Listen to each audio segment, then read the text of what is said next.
Hello everyone, I'm Metis Balaska and welcome to the stream. So we went through a lot of harrowing feeling things last time, didn't we? Yeah. Let's go through some more.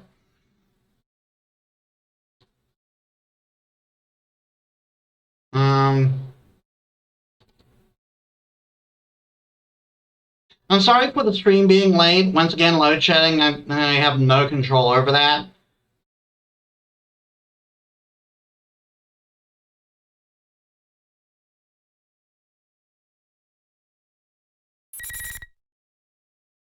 Here we are. This program is brought to you by the Persona 4 Arena.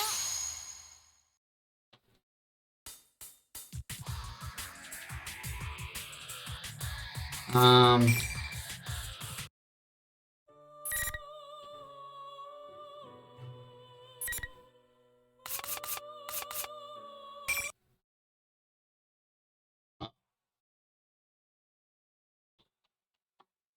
just then, 5 meters ahead, something white and fluffy crosses my path. It is snowy. It notices me and approaches. I'm worried about my pursuers, but I cannot dismiss number 24's beloved Snowy. I lower my speed and run with it. I then notice that the scenery we are passing has calmed. My surroundings are very different now. The blue sky that was previously obstructed by the trees is now clearly visible. The green grass is shining vibrantly in the light of the sun. And there is a deep blue there is a deep blue and the sky than the sky ahead.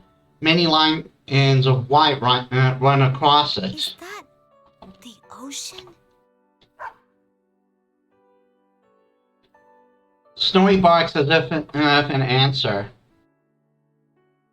I feel like Kit is saying, "That's right."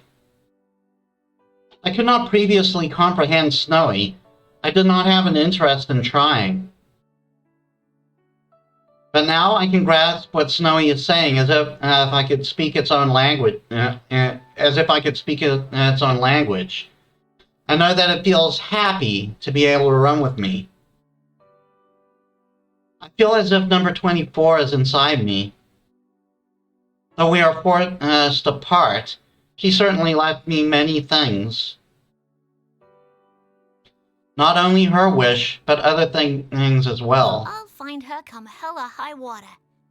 Are you with me, Snowy? Snowy barks energetically. I respond with thanks and a smile. Number 24 and Snowy are encouraging me. Though I do not have any clues, I will find her, no matter what happens or how long it takes. I search my current location once more. Now that I'm further from the research facility, I can use my GPS to try and triangulate my position. But I am seeing the result, so I cannot. But on seeing the results, I cannot help but stop running. Snowy stops a little further ahead, then returns to me. My current location is Yakushima, with the Kagoshima within the Kagoshima prefecture. All right.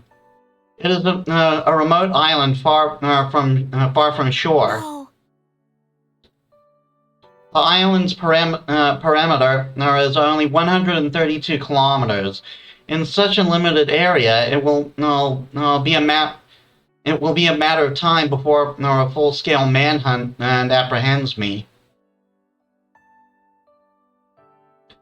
The search facility must have been built on an island and in anticipation for such situations. Even if someone were to escape the facility, the island's geography would contain them. It is essentially a natural prison. I do not want to believe it. But my hope was miraculously strangled before it was born. However, I cannot wait here to be captured. I begin running again. Though as expected from my position data and map, I immediately reach the ocean. So, this is the ocean. Ha! It's so huge. I can't see anything out there at all. I look at the glistening surface of the ocean reflected in the sun's light and ponder its beauty. I'm at a loss. Though I knew it would come to this, I could not stand idle. Despite this, my feelings sink. Snowy looks up at me from time to time as I stop running and begin walking. Its gesture of concern forces me to smile and tell it that I'm all right. The forest becomes a grove. Trees grow sparser. A blue ocean and sandy soil spreading up to it, leading up to it, spread before my eyes. I check my map again. This is not an uninhabited island.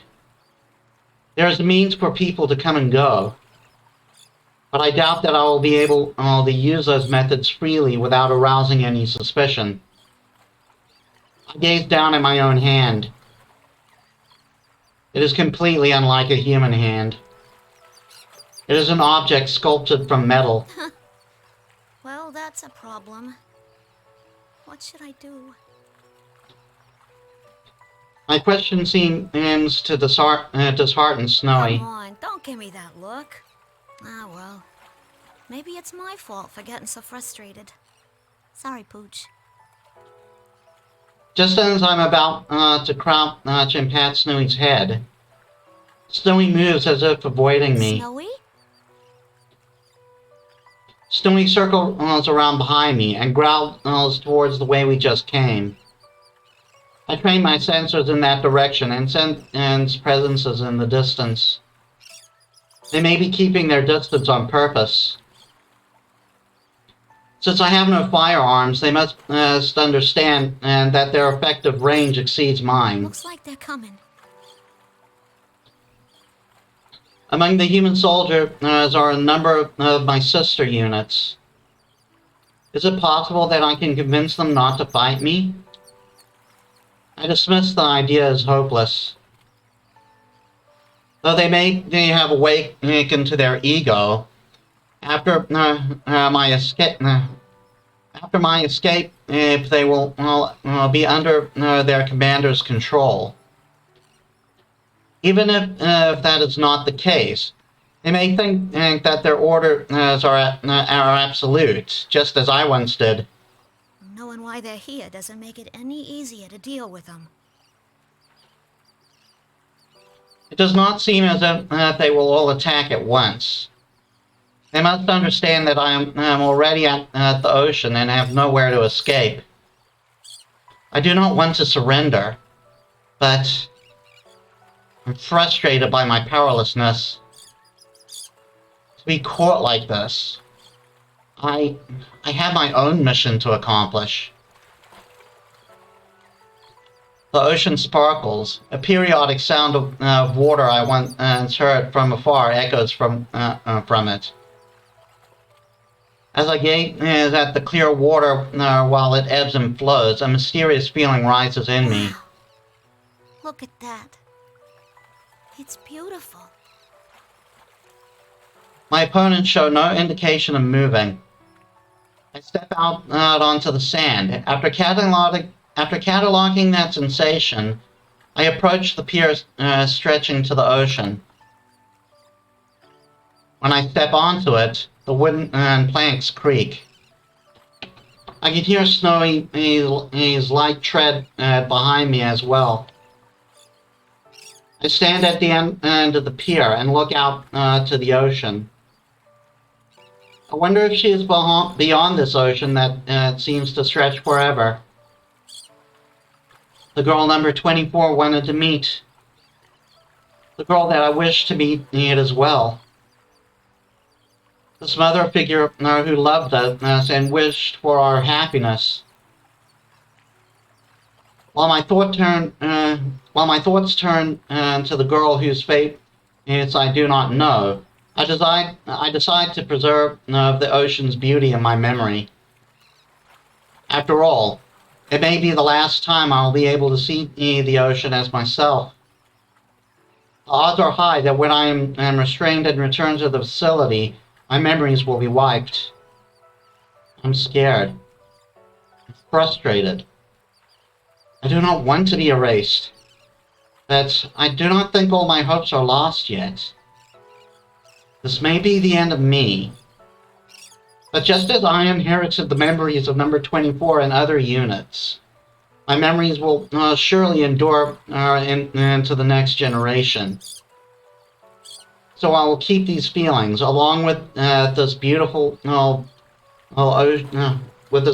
ocean scene, deep within the origin of my heart.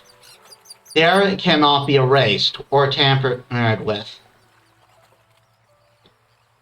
The blue sky and ocean, the shining sun and glittering water, and the gentle breeze and calm sounds of the waves. See, sorry, I'm getting emotional. I haven't played this in a week and the story still affects me, God. The scenery from this pier is so stunning that it is unimaginable from inside the research facility. I'm glad that the last place I see is so beautiful. With the ocean before me, I speak to any future sisters that I've yet to meet. It might be called a type of prayer. To all the ones I'll never meet, but will receive my memories. My emotions race ahead of my thoughts. I cannot find the right words to say. There's so much I want to say to you that I don't know where to start. I close my eyes again and calm my heart. To my descendants, whom I will never meet, meet. If you ever find someone precious to you, as I did with number 24, and wish to meet them, may you meet them here. May you go beyond this pier to places I could not. Oh God, I'm sorry. And for the record, this is the pier where you meet Igus in Persona 3. At least as the male protagonist. In Persona 3 Portable, if you're playing the female protagonist, you meet her by the tree. Which is why they met both. And which is why they make a note of both. I just pray from the bottom of my heart that everyone can find happiness. As long as that happens, I don't mind if I...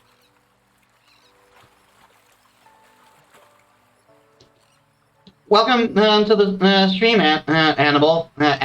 Thank you for the wish. As long as that happens, I don't mind if I... Even though my wish may not come true, no, I'm still satisfied if I can entrust it to someone I believe in. Number 24 is something along those lines. This be it.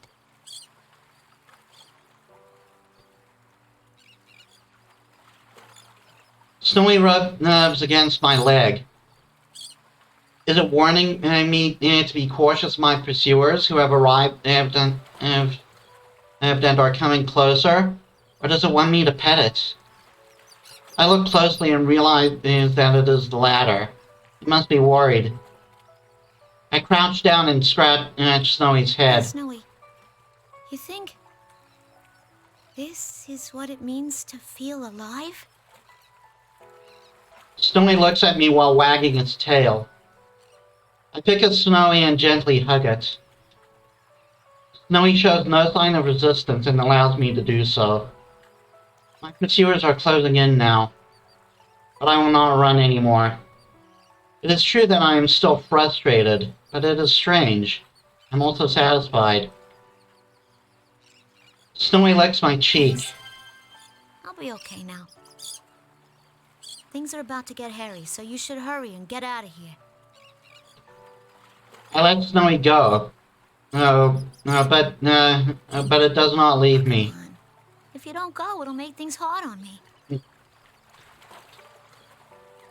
Snowy looks at my face for a while. Eventually it droops its head and walks off. Snowy looks back several times, but soon disappears into the tall grass. My relief is cut short by 5 armed humans pointing their guns at me. I have no intention of resisting. I smile at them. Though it was only for a short while, I lived. I felt the happiness of passing down my wish. It was only for a brief moment in time, but I may have granted the wish of the girl who is our mother. I allow myself to be restrained without resistance. They take me back to the laboratory. I was so absorbed in my escape attempt that I did not notice the severe damage I inflicted upon the facility. It seems that the delicate machinery used to tamper with my memories is in no condition to be used. Look at this mess! Yeah, screw you! Going after humans? Oh, I bet the girl they used as a template for this model was a snotty brat too. Wow, generalizations. Even if we delete its memories, it'll be too dangerous to keep using this unit. There are so many things about it I want to research, though. It's not worth the risks. The 5th generation anti-shadow suppression weapon will be sealed indefinitely once it's fully restrained again. The voice is the last thing I hear before my consciousness is cut off.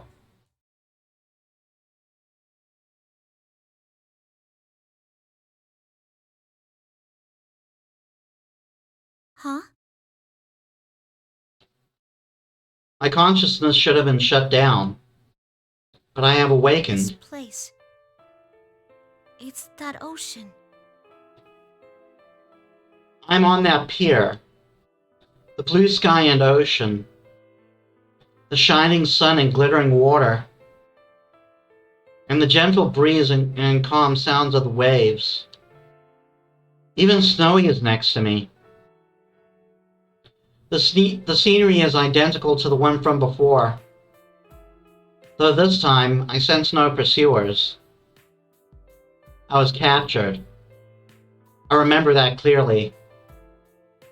This is obviously an abnormal situation, and at odds with my memories. But the clear blue sky and ocean are still so beautiful that I cannot help but gaze at them. If only I could go beyond it.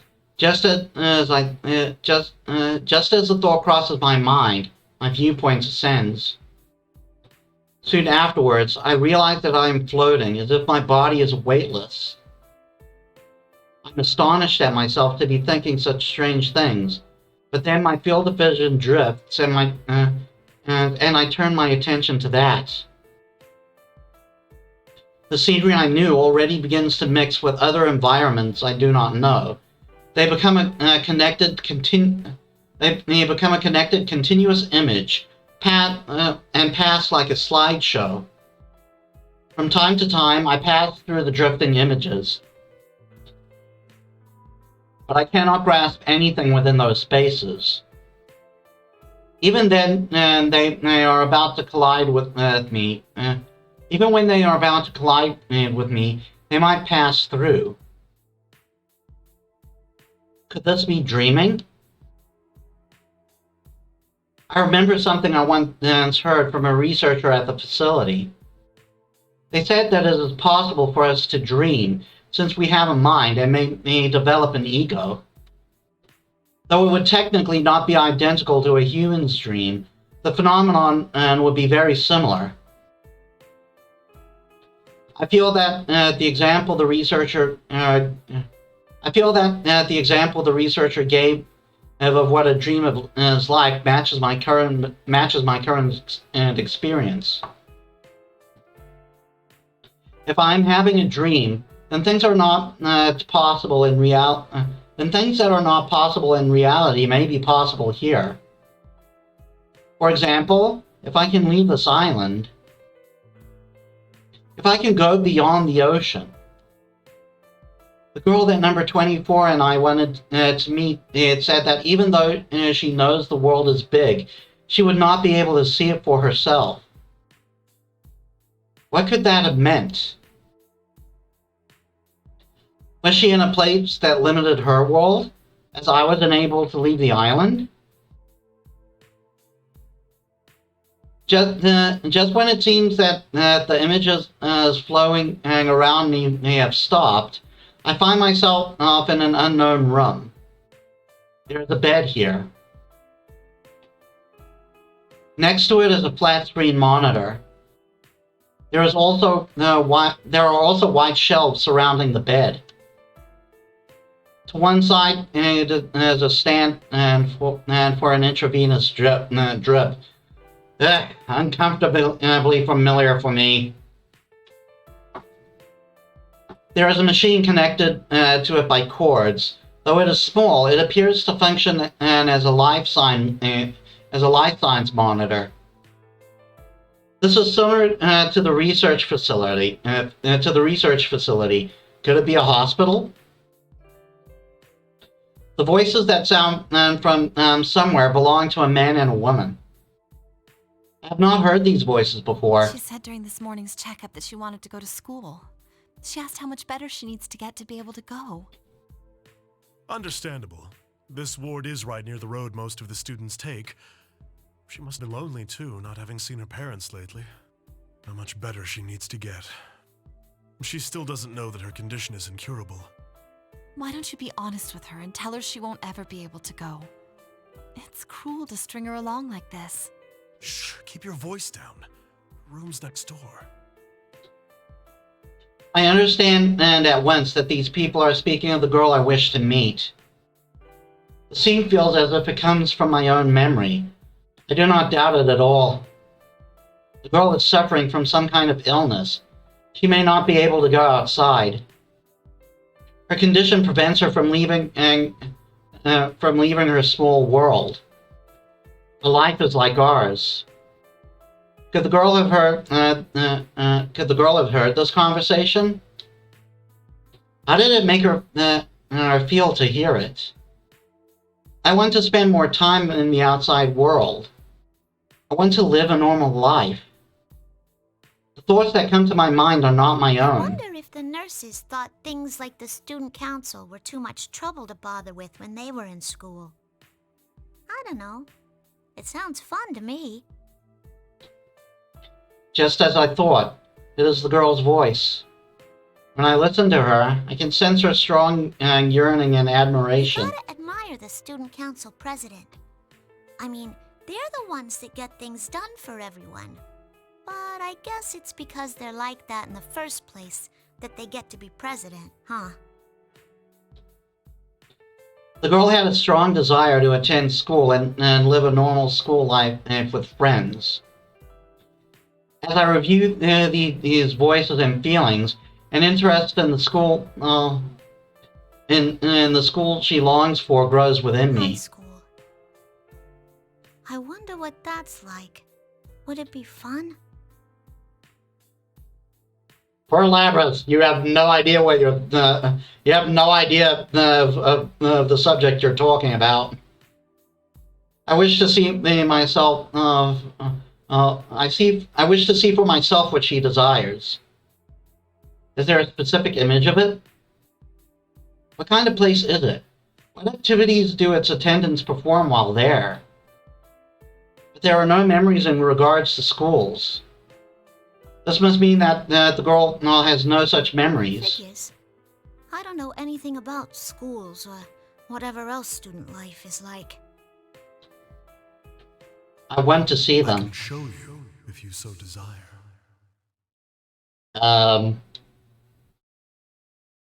A voice answers my unspoken thought. Who could it be? I do not think I know this voice. For some reason, my mind becomes hazy.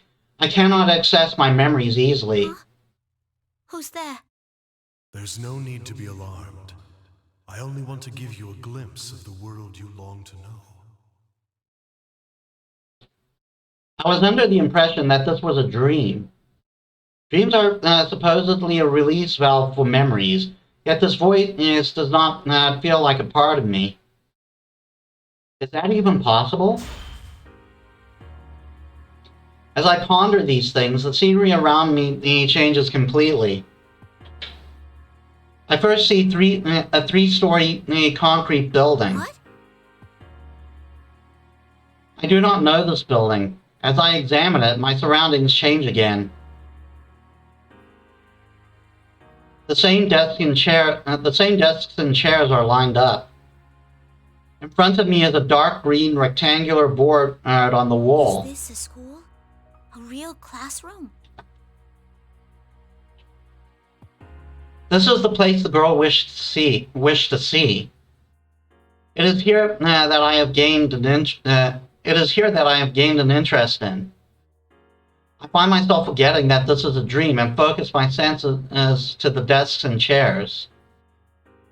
Then I realize that I can move around at will, just as when I felt my body rise at the beach. So this is where classes happen. I feel a sudden excitement. What do the students do when there aren't any classes? Do they just talk and stuff? That mysterious voice doesn't answer.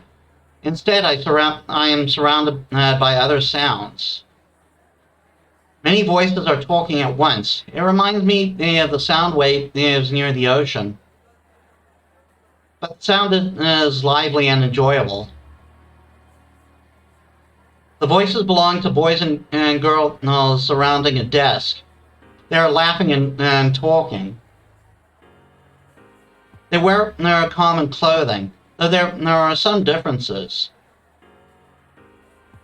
These may be uniforms. It is interesting to see that each person's uniform is distinct in some way.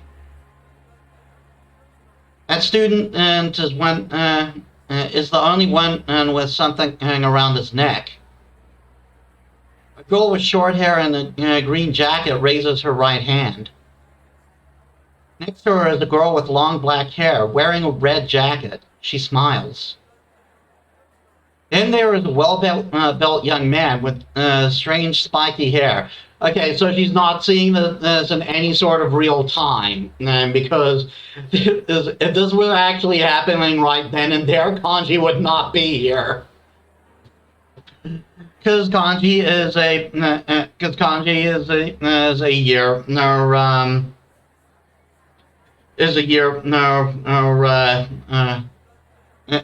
below the others they just showed.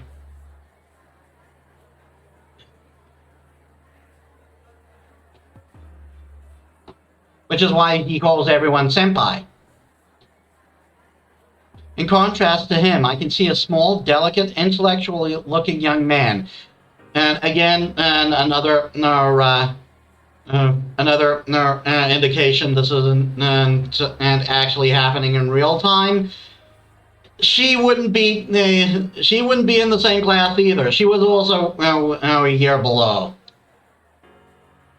As I see a young man with a calm demeanor sitting at a desk. The front of his uniform is open. His white shirt is showing. They seem to be talking about something. I cannot quite discern what it is. The theme proceeds to show various points in a normal school day. Classes, activities, clubs, student council. It looks like so much fun that I can feel the excitement. But then I remember, this is all just a dream. I'm only dreaming. No matter how much I want it, there will never be a day when I can attend school for myself. All the scenes that I saw centered around the young man and his friends, I'll never join their circle. I cannot go to school. I'm not even human. I consider the self-evident truth once again. Though I look human, and I am a machine, and I am a machine made by humans. It does not matter how close my heart is to that of a human, or how much my ego develops. Pardon me? This mechanical body can never be truly human. Just as our mother could not overcome the obstacle of her illness, no matter how hard she wished for it, I cannot overcome the obstacle of being a machine. It is futile. No, it is futile for someone who cannot become human to yearn for a normal human life. There is a strange sensation somewhere in my chest that feels like pain. Still, although I am a machine created as a weapon, that girl loved me. What if there are other people like her who could understand me? Would I then be able to find a place to belong among them? Oh, this writing, I'm still getting emotional. But You'll never find a place where you belong. Humans created you as a tool. They would never think of you as anything more.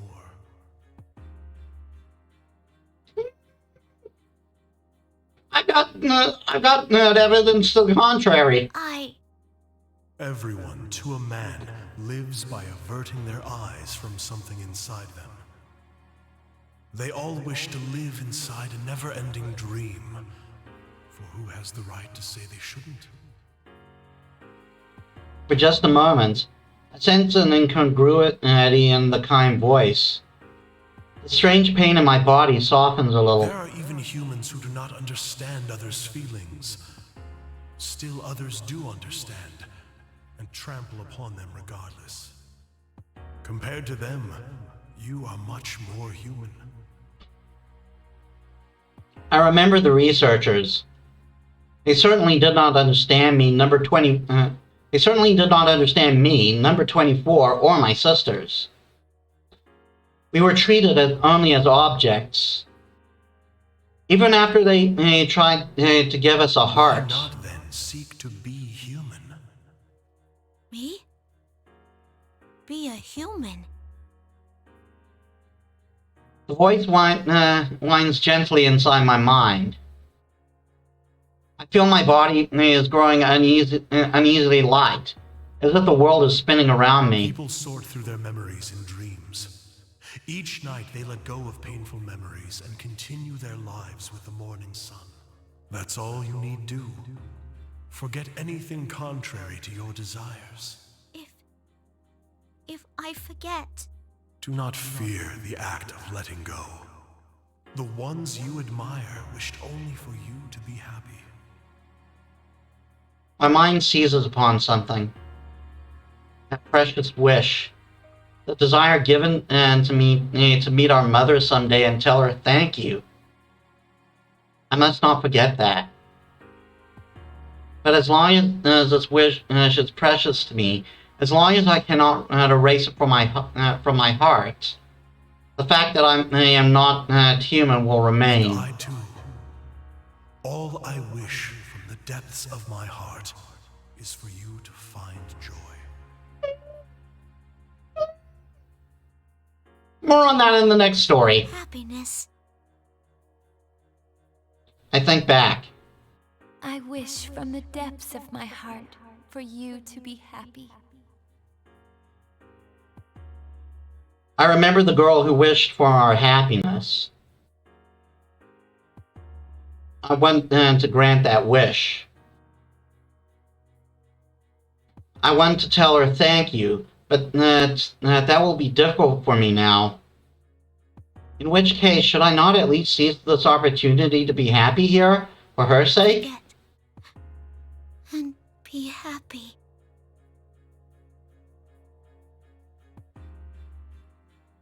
My vision goes dark. The sounds I heard fade away. I feel as if I'm falling. Everything is now in readiness. I keep getting this encoding overloaded message.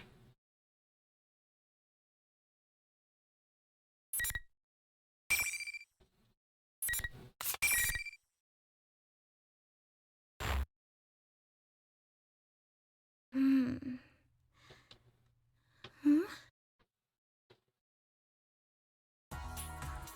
When I open my eyes, I'm staring at a wood grain board. It's the surface of a desk. I quickly raise my head. It looks like I fell asleep in class. My sleeve was pressed against my forehead while I was asleep, and the texture left a mark. Just quickly checking how the stream's doing. Yeah, that's good. What is going on with that bitrate? I raised the keyframe thing and it's still too high. Jeez.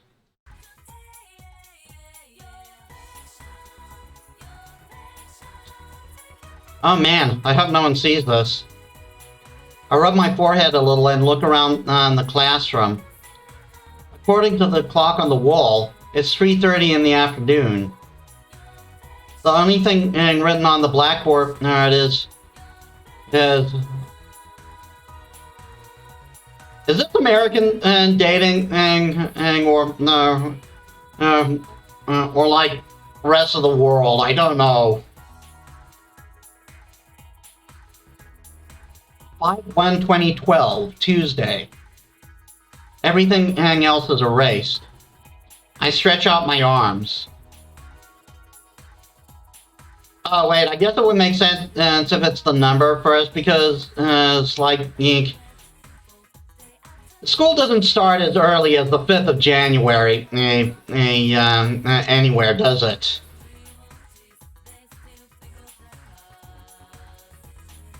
I feel a little tired, but I gotta stay focused. After all, I just got elected student council president in the elections a couple of days ago. I have to keep in touch with what the people who voted for me went in the leader. Things with the student council will get pretty hectic after school. I should hurry to the student council room.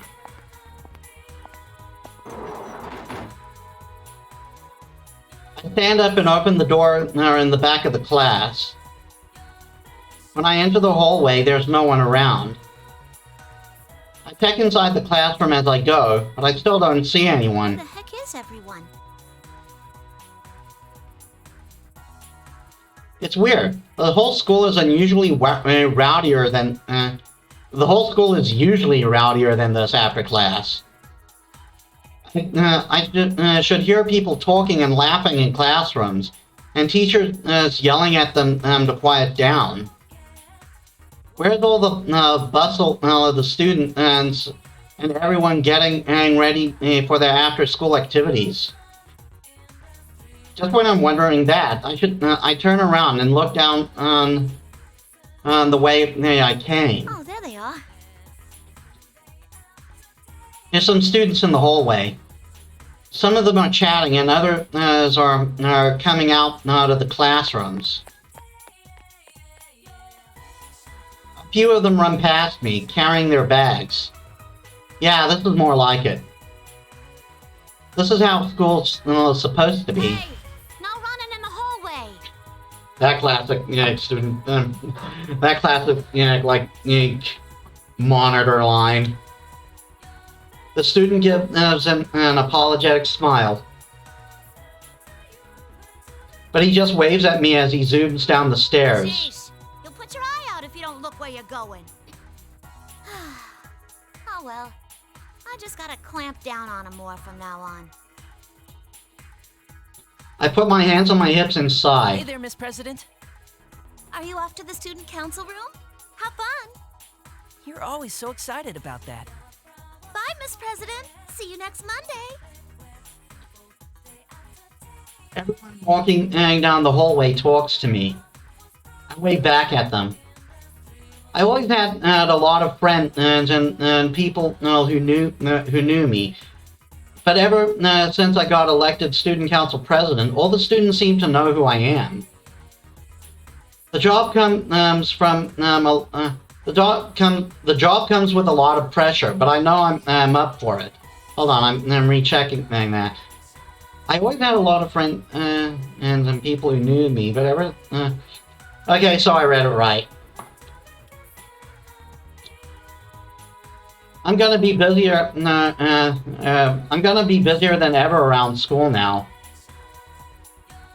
I did have my doubts, but in the end, I'm glad I ran for student council president. Yeah, I did the right thing. I did. I head to the student council room.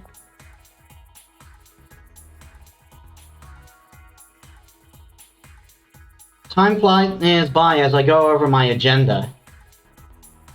Before I know it, there's a red light pouring in from the west window. It's already sundown. Whew. Guess that's enough for today. There's no one else left in the student council room. I had the others go home before it got too late. But when I said that if they push themselves too much at the start, they burn out quick, they just laughed and said, "Same goes for you."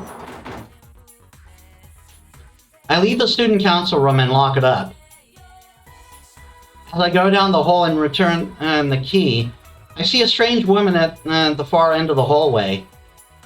She's not wearing our school's uniform. She's got an odd hat, some gloves, and a one-piece dress. They're all the same deep blue color. Underneath, one arm is holding an odd-looking book. Take a guess who that is. I can't see her face with her back towards me, but her short, straight hair draws my attention. Her hair is a radiant silver, like if pearls were stretched out into What in strands. the world is that? Maybe it's the clothes, but she's giving off a strong presence. I get a little uneasy looking at her. I'm not tiptoeing or anything, but she doesn't turn around until I'm about 2 meters away. When she finally does, though, I gasp a little. Her features are so perfect that she's like a sculpture. Hey, excuse me. You got some reason to be at our school? Are you sure this is how things should be? Huh? I don't understand what she's getting at. But for some reason, the question throws I me. am a wanderer who only stopped here because I sensed great power gathering. I am in no position to give advice, but, this place will soon be caught in a bit of a fracas. If you continue to avert your eyes from everything, I think it will have an impact on your life in the near future. Is that a word, fracas? My life? What she just said sounded pretty scary. She may have some screws loose. Well, it's Elizabeth, so you're not too far off. But something is whispering to me deep in my heart, asking me, doesn't she have a point? Aren't you looking away from something important? What you choose is up to you, but I believe there are factors preventing you from making the right choices at the moment. I couldn't bring myself to just stand by and watch as you lost your life before my eyes. That is why I was waiting here to give you one last chance. The lady opens the thick book she's holding.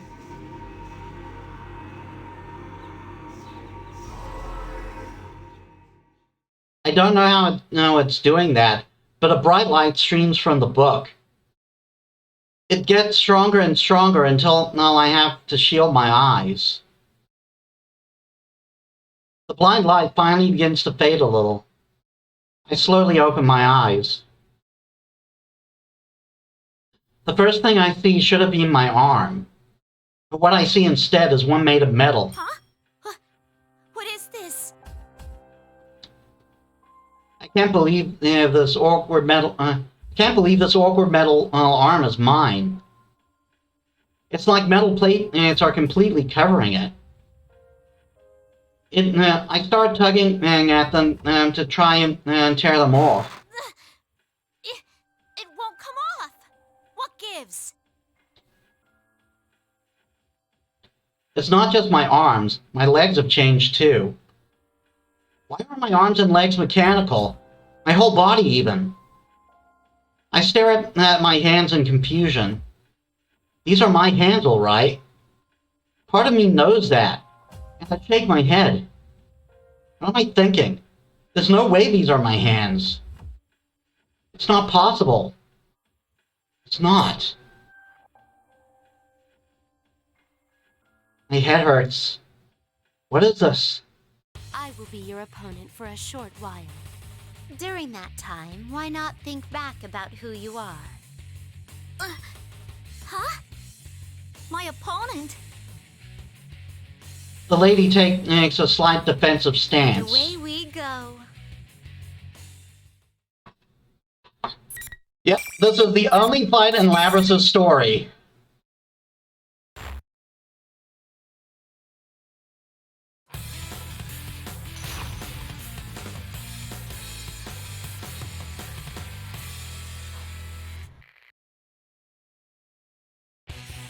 Final.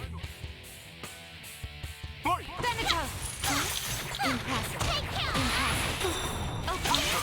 Ow. Ow. Alright. No persona this fight.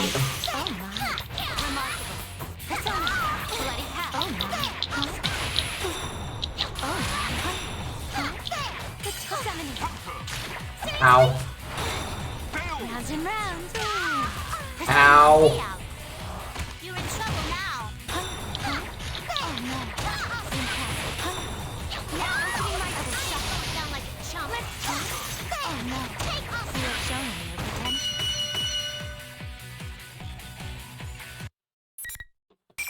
And that was the entire fight.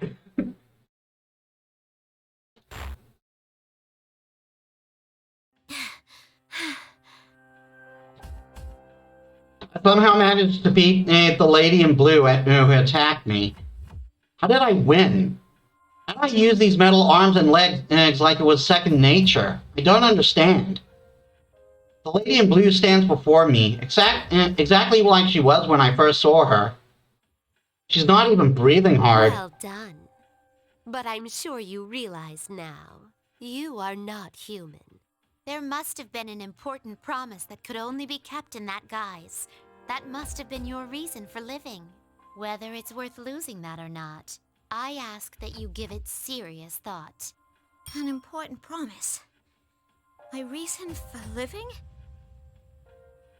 I repeat that to myself. It seems important somehow. It seems the tumult of trials is about to begin. In which case, I bid you good luck. The thick book in her hand closes with a loud thud. Strangely, that ordinary sound lingers in my mind. When I come back to my senses, there's no one here anymore. I take a nervous look at my arms and legs. Seems different about me. There's no metal on my limbs now. Just ordinary skin and bones. What the heck was that? A dream? Yeah, what was that?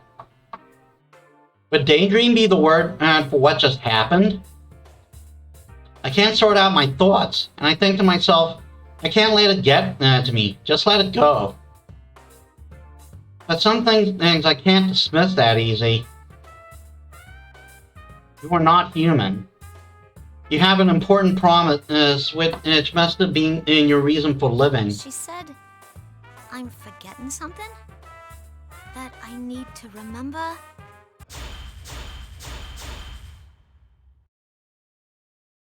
My head's hurting again. The pain brings back another memory. It's just for a second, and I can't quite catch it. But I saw blue skies and the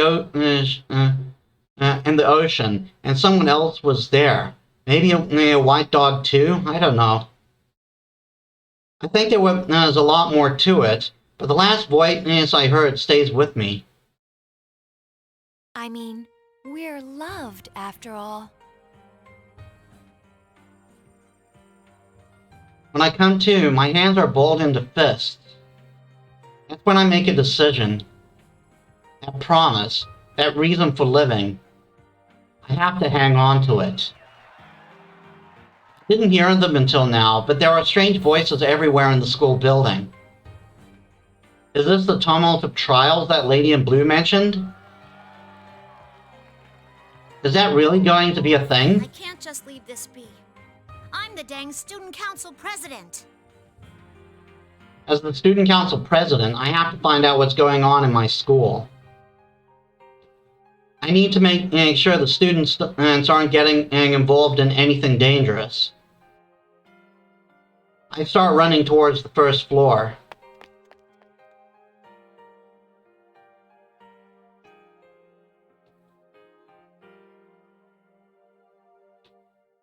And that's the end of Labrys' story. You can now continue the cliffhanger of you, Yosuke, Yukiko, Kanji, and Teddy's stories. Yeah, and now we have a clear. I'm hesitant to go to you right away because I still haven't done what I needed to do to I still haven't done what I needed to do to get that extra scene.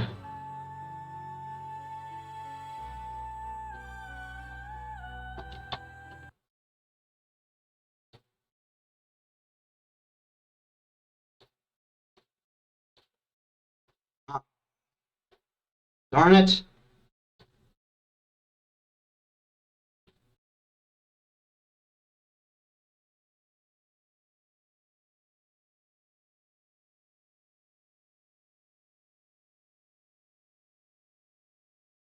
I'm sorry, I accidentally moved my chat screen and now it's gone. Oh, no, it isn't gone. It just went into a weird place. Hello? There we are.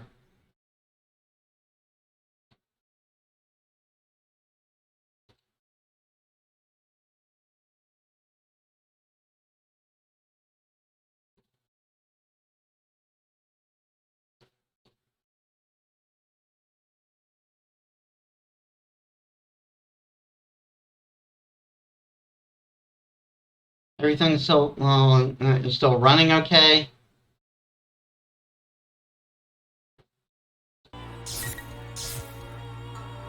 Okay, so I guess we'll go Yukiko.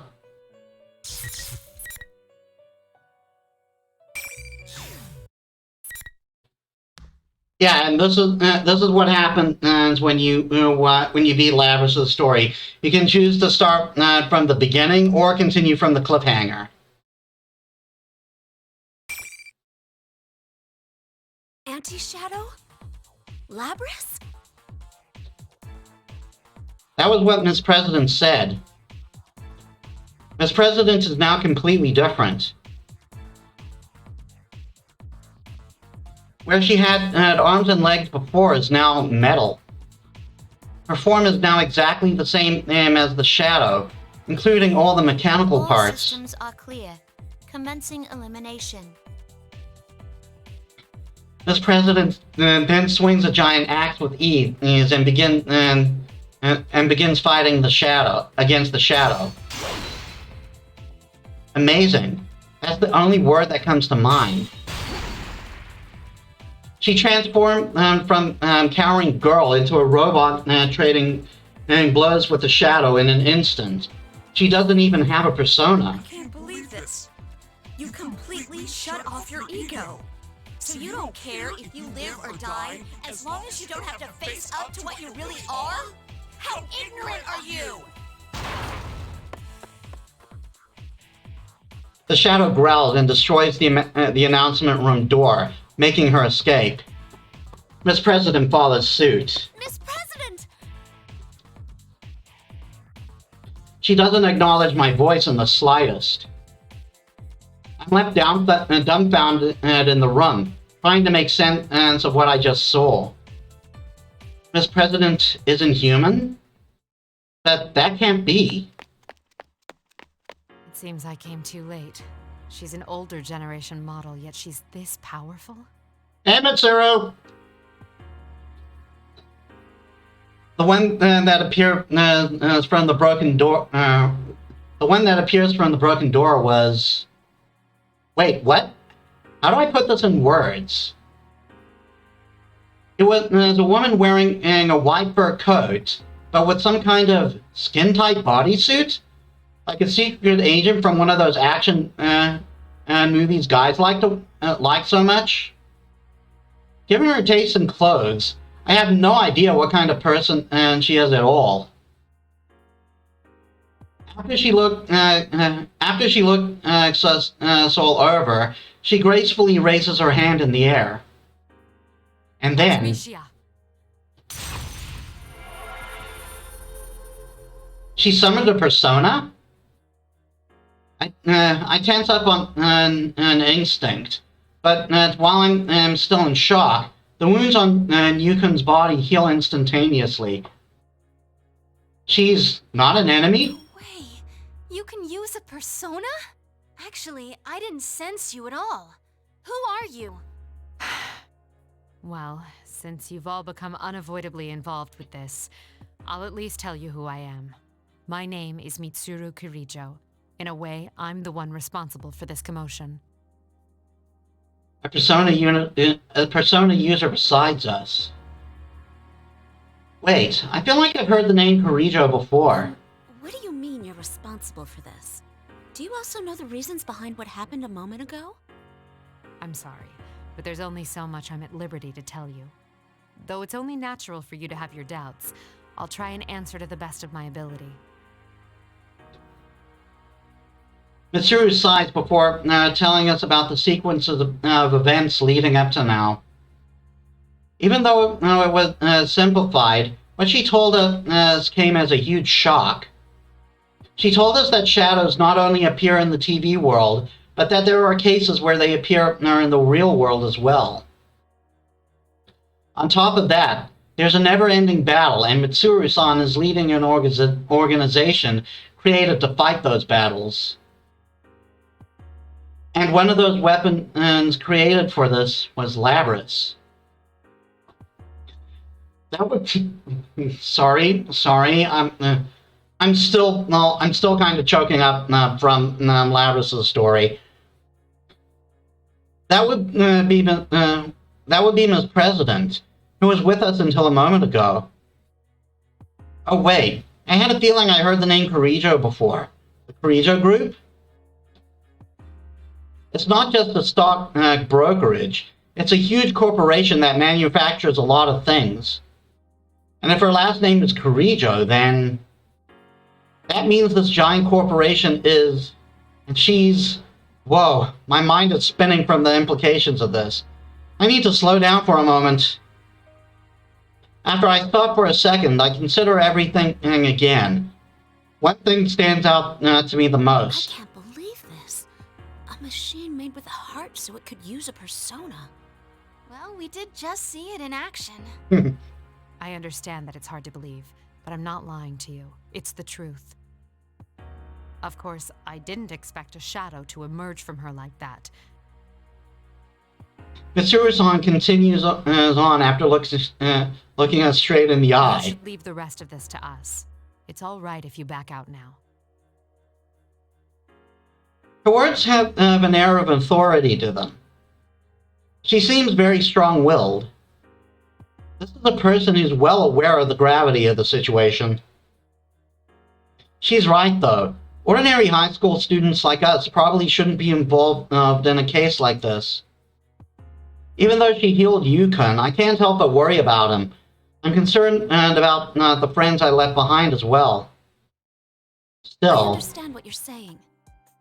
But I can't leave Miss President like this. What? Why not? From what you told us, it seems like she was created only to fight. But I can't claim that this has nothing to do with me. The way she talked was just like a normal girl. Miss President was suffering. Even if she was a robot created only for fighting, I'm sorry, it's still there. I can't leave her. I can't leave her be after seeing her so emotional. She's not just a robot I anymore. promised her that once we got to the bottom of this, we'd go out and have fun together. I can't break that promise. If she has a heart, that's all the more reason I can't turn my back on her. That's right. It doesn't matter if she's a machine. She and I were able to relate to each other. And she protected us. If she's suffering right now, then I want to be by her side and support her. To Mitsuru-san, this may seem like nothing more than an emotion-fueled plea, something coming from an unrelated high school student. But I still don't want to back down. I'd like to make a request too. Will you take Yukiko with you? Yukon? Don't worry about us. You need to save Labrys right now. That's right, Yukiko-senpai. You gotta do your best in our place.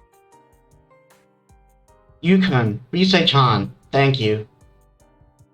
Mitsuru-san looks at us, waiting tensely, and furrows her brow, and speaks up.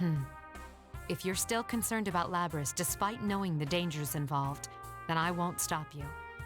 Thank you. But we can't waste any more time. Let's go.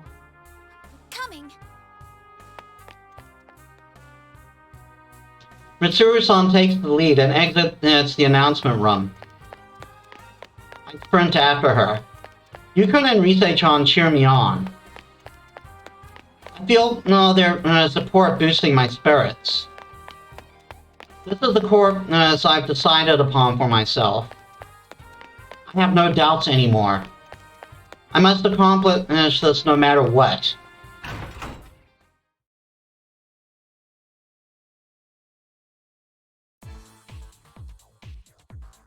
I follow Mitsuru-san and chase after Labrys. Those invisible walls are still in the way. Trying to chase someone down and while being blocked at every turn is really annoying. We're eventually led to one of the empty classrooms, and Mitsuru-san's face turns gloomy. Another one of those invisible walls. She reaches toward the other exit to stood out and knocks on thin air. Does that mean I reach out to the door we just passed through? Another invisible wall. We can see outside, but we can't leave. Does this mean... Ugh, the tournament rules are still in effect, it seems. She plans to make us fight each other. I should have seen this coming. Mitsuru-san draws the thin sword at her waist, as if resigned to the task before us. Don't tell me, do I have to fight against Mitsuru-san now? Even with her sword pointed at me, I can't bring myself to take a defensive stance. Seeing me like that, Mitsuru-san furrows her brow. She turns completely cold, unlike a moment ago. She's trying to buy time. That means the situation can still get worse. We don't have much time. Let's settle this. Mitsuru-san! Is that as far as you're willing to go? Wasn't there something you wanted to protect? What I want to protect. That's right. I made a decision to come with her because I wanted to save Miss President. No, Labrys. But to fight against someone I just met for no reason. Mitsuru-san must have sensed my lack of determination, because her expression becomes even more Let stern. me clear up any misunderstanding you may harbor. All responsibilities regarding Labrys devolve to me. I respect her feelings, but I can't allow people's lives to be put at risk. If all else fails, destroying her is also an option. Jeez, Mitsuru. Destroying her? If your desire to protect her is real, you can prove it by beating me. But if you won't fight, then keep trembling where you are, and I'll settle this very quickly indeed. She's not saying this as a threat. One look at her face tells me she's serious. If it comes down to it, this person really has the resolve to destroy Labrys. Then I need to make up my mind too. I must resolve to fight, to protect her. I'll fight. Whatever I think, if only one of us can move on, it should be whoever's stronger. Now that's what I was hoping to hear. Of course, whether or not you can best me is another matter. Yeah, Mitsuru is quite the veteran. I sense a strong power from Mitsuru-san's persona. But I don't want to lose. I'm fighting for Labrys.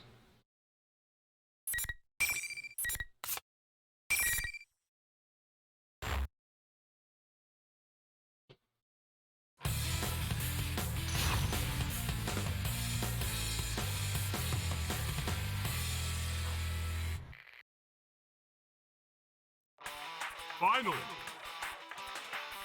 Fight! Ow.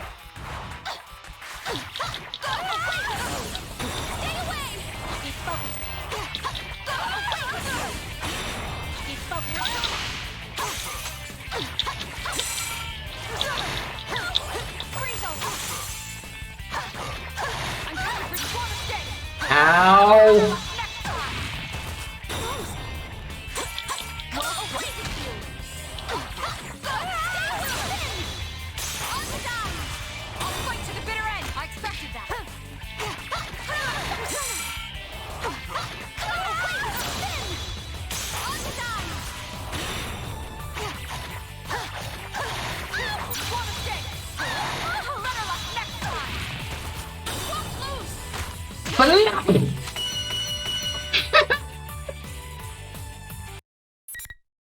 Gotta do it every fight.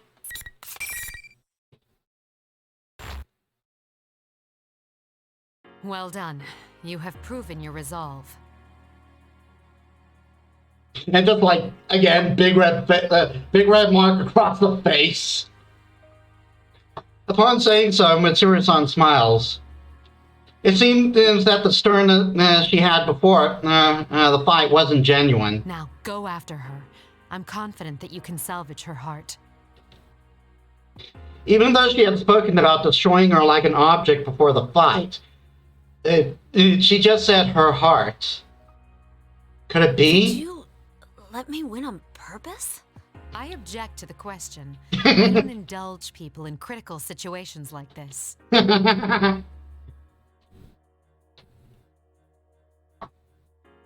Yeah, she's right.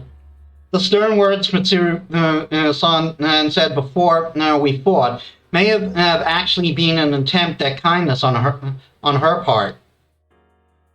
Me going forward instead of her means that if worse comes to worse, I will have to make that painful decision myself. If you think of it like that, losing on purpose wouldn't be kind at all. I chide myself from having such soft thoughts. Having someone's life Saving someone's life isn't something that you can do half-heartedly.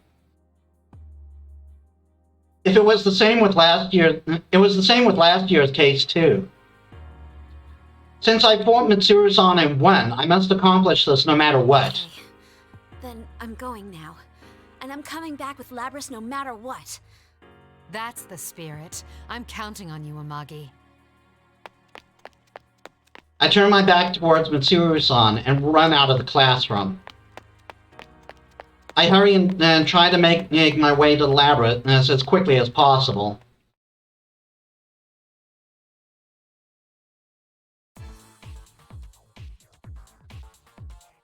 I proceed down the hallways once again, led by invisible walls. As I make my way, I notice that I'm being led back to the announcement room, where I had rushed out of not long before. What's the meaning of this? The door that was destroyed earlier is back to normal, and I don't see Yukon or Rise-chan around either. I try opening the door. I need to figure out why this is happening.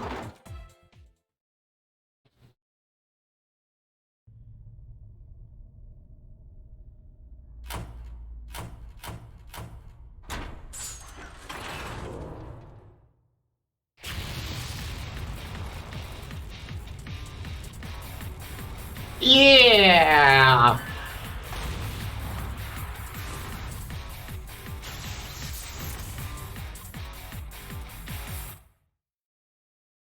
Enjoy not sleeping tonight? What's going on? I feel like I'm going to go insane. When I open the door, the scene beyond the window has completely changed. There are tons of grotesque things that are shaped like people. This seems entirely different from the announcement room I was in earlier. Labrys and her shadow are fighting within the sinister red world, trying to destroy each other. Labrys, please wake up! There is no light in Labrys' eyes. She's expressionless, she's expressionless, like she really is a machine. She looks entirely different from when she called herself student council president. This is Labrys' true form? No, that's not You it. don't have to fight like that. Don't act like you're a machine. Labrys, who notices my voice, takes distance from her shadow and turns to me. Her expression is still robotic. Analyzing voice print. Identity confirmed as Yukiko Amagi. Yukiko Amagi. We made a promise to each other. You just have to be yourself. Yukiko-san? Labrys' eyes look different now. They're not the eyes of a machine anymore. They're the eyes of the girl I've come to know in this short time. But once she drops her mechanical nature, her precise mechanical movements lose rhythm. The shadow who have been watching us distorts her lips into a smirk and seizes upon this opening. Oh, really? After she lied to you and used you all this time? That's not... First, you deceived her by acting human. And now that things aren't going your way, you've decided to be a machine instead? Why don't you just give it up? Just tell everyone how you really feel. You want the everyday boys and girls to experience what you had to go through, right? That's why we're in a school having a fighting tournament? You want to see close friends fight for their lives against each other. Because if they do that, then they might understand. You want to make them understand. No! That wasn't my wish at all! The shadow glares at me with as much hate as she could muster. Labrys looks towards me as well, and her face crunches up into a bowl of sadness. I want my pain to be understood. The Shadow made us friends fight each other or in this TV world because Labrys wished for it to happen? Does that mean Labrys was forced to fight against those that were close to her too? Just because she's a weapon? I don't think I can ever truly say that I understand how she feels. But... It's all right. I don't know what happened to you in the past. But whatever it was, it doesn't define you. I understand that much at least. Understand? What could you possibly understand? All you've got is some cheap, self-righteous pity. That's not true. it's not cheap. I know. I've seen Labrys' kind expressions. She's no different from an ordinary girl. Please stop! I've had enough! My words still don't reach her. The shadow ridicules Labrys, who is still trembling in place. Yeah? Then let me take over from here. I'll destroy everyone who pretends to understand, just like you did before. Stop! Upon hearing Labrys' voice, the shadow's face contorts into glee. And that's when I finally figure it out. No, that's not right. I didn't figure it out. I remembered. I should have realized it much sooner. The shadow's true objective. That's... No, you're not me! Oh boy.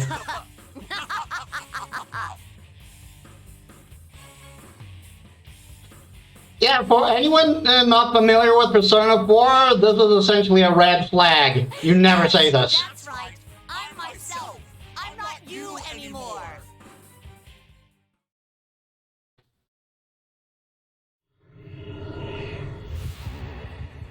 She's going to morb! The power!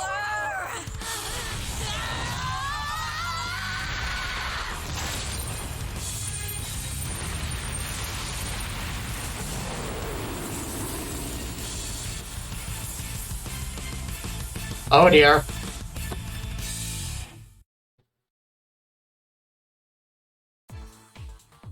The shadow goes berserk and gains power after it's denied by its owner. I knew that, and yet I didn't stop it from happening. I stepped between Labrys and the shadow, who has changed into an ominous form. I couldn't stop her shadow from going berserk, but it's still not too late. What? You're still gonna stand in my way? Fine! I'll crush you along with the real one! The same thing happened to me, too. I'm only here right now because you, Conan, and the others saved me when I rejected my own weakness. Yeah, everyone in Persona 4 had to go through this. Well, everyone in the main party, except for you. And just like then, someone needs to step in and save someone else. This time, it's my turn to save Labrys.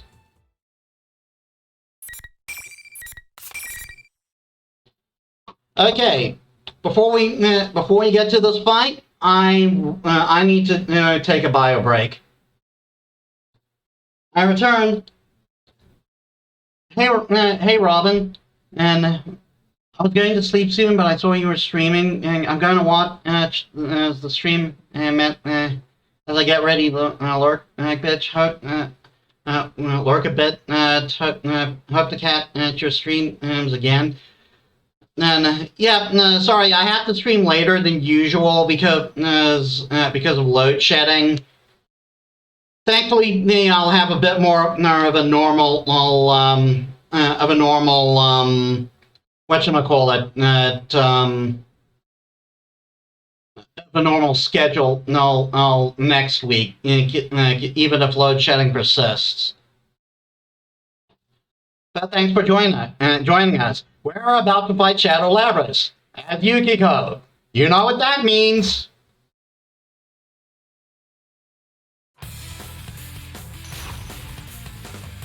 Interesting fact, by the way. You see there that her quote-unquote persona is named Asterius.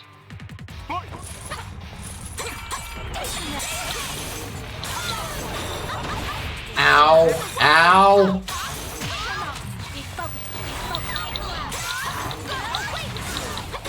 Don't worry, our time zones are just different. It seems so it's nobody's fault. Just glad that I caught it anyway. Yeah, thanks for coming. Okay, so quick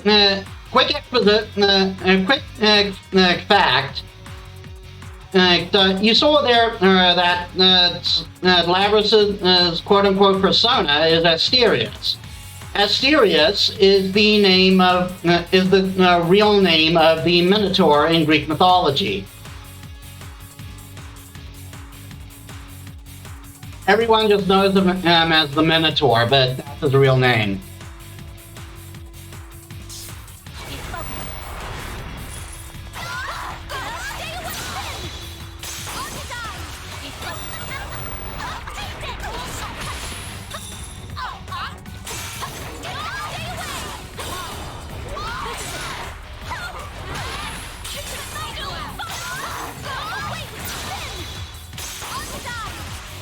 Gotta do it!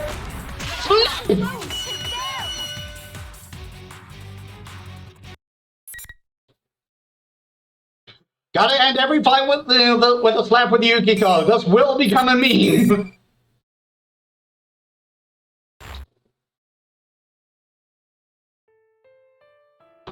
Labrys' shadow collapses and stops moving. Thank goodness. It seems that I managed to win. All that's left is for Labrys to accept her shadow, and it should put an end to everything. But the weight of the past Labrys is harboring isn't a normal thing. When anyone goes through tough times, the wish that normal people would experience their pain arises in everyone's mind at one point or another.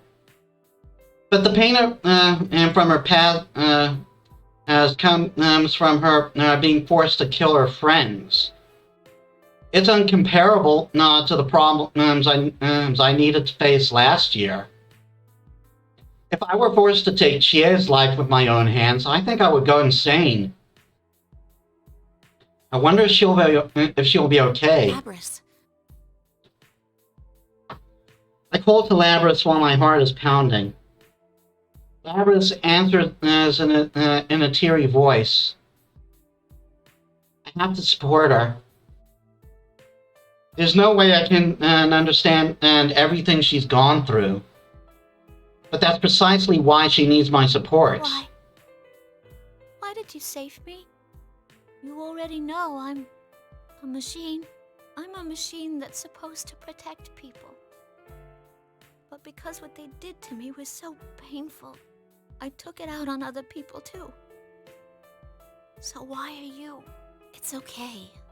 You must have suffered so much. That's an understatement. I'm sorry. You went through so much pain to protect us. But it's all right now. I won't let those things happen to you anymore.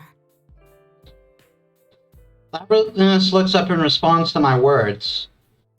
When I think about when Labrys protected us from her shadow, how she closed off her heart to reverse to the mechanical heart, to the mechanical self that she never wanted to show anyone, my heart aches.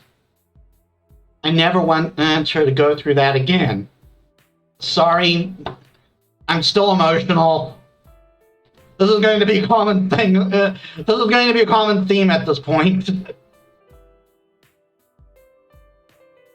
Because of that, I could never truly say that I understand her feelings. But I'm sure that I can at least protect her so that she won't have to go through this pain anymore. It doesn't matter if you're human or not. I'm your friend. We made a promise, remember? You want to be friends? Mm-hmm. Be friends? We're be friends? We're friends already. That's why, if you're going to go through tough times, I'll always be there to help you through and protect you. Labrys seems genuinely surprised. She probably doesn't realize it, but she doesn't look like anything like a machine when she makes these faces like that. I can tell that you truly have a I heart. faced my own shadow too. I wanted to blame everything on someone else because I felt so powerless. I was waiting for someone to do my work for me. I wanted to escape from my life, so I dreamed that a prince would take me away. But my friends helped me realize that was just me trying to run from my problems. I recount my own experiences for Labrys. It's the same as what Labrys went through a moment ago. She had experiences that she didn't ever want other people to know about. The truth was too painful to accept, so she rejected it. Labrys has a heart, just like I The do. reason I could accept my weakness and fight this to the very end is because I had my friends helping me. I had friends who worried about me, who stood beside me. I wasn't alone. I smile at Labrys. Just as Yukon did for me back That then. gave me unimaginable strength. You're not alone anymore either. I'm sure you'll be able to find a place where you belong too. At some point, I gotta get Persona 4 Gold on PC to play it.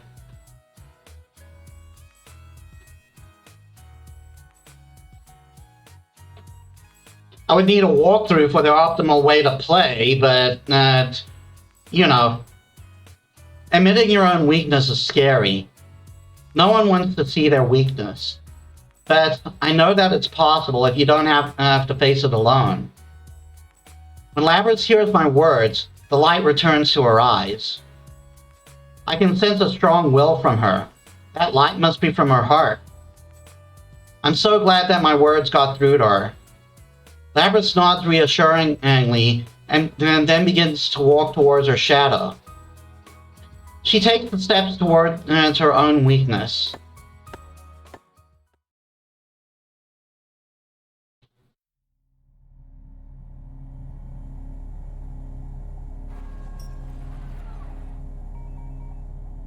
I'm sorry I ignored you all this time.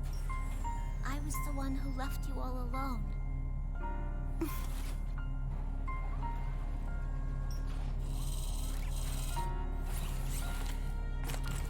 Aww. No. You are me, after all.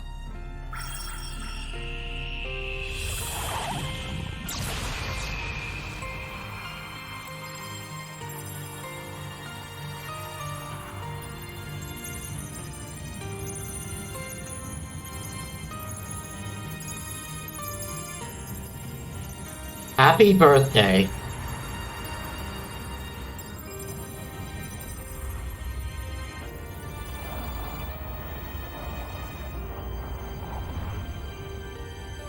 This is my persona.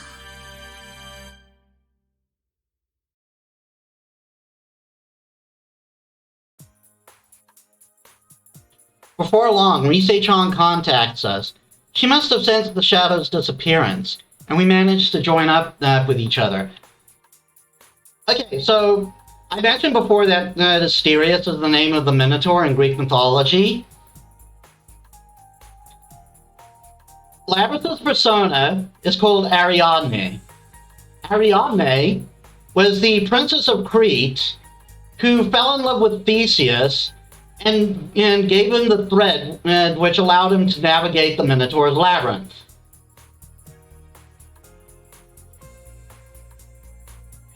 So there's a definite being lost and found theme here. The invisible walls and the tournament rules both seem to have stopped when Labrys accepted her own shadow. As Rise-chan uses her persona to contact everyone and tell them that everything's being solved, some of us are surprised to discover that Kanji-kun is here, as well as Naota-kun, who wasn't even supposed to be in Inaba today. Rise-chan tells everyone to meet up on the rooftop. From what she says, the studio-like space is connected to Junet, seems to have been restored there.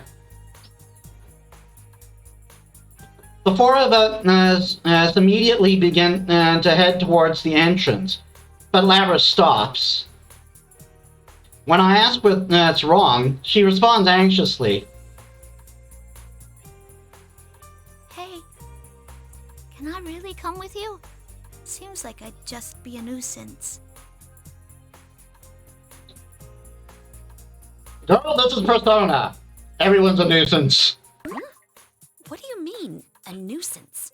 Well, you know, I'm a machine. There'd be all sorts of problems.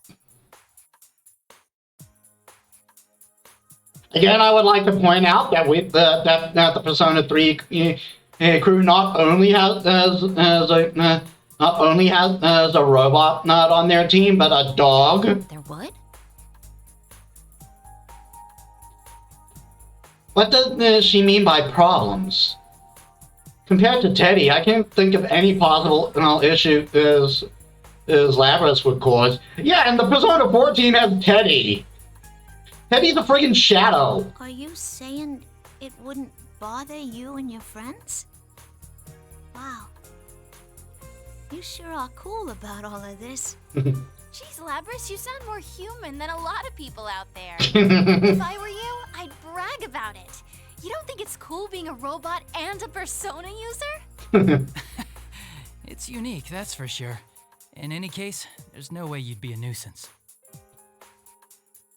Yukon and Risei-chan both laugh out loud.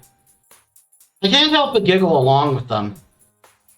Considering our circumstances, there's nothing all that weird about Labrys.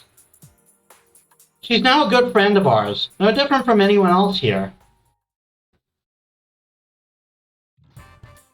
Hey, there they are. Welcome back. Yukiko! You really outdid yourself this time! When we reach the entrance area, Yosuke and Chie call out to me. They've been worried about me ever since I fought against them. Teddy notices that Labrys is with me and immediately dashes over with glee. Are you okay, Miss President? I was so worried about you.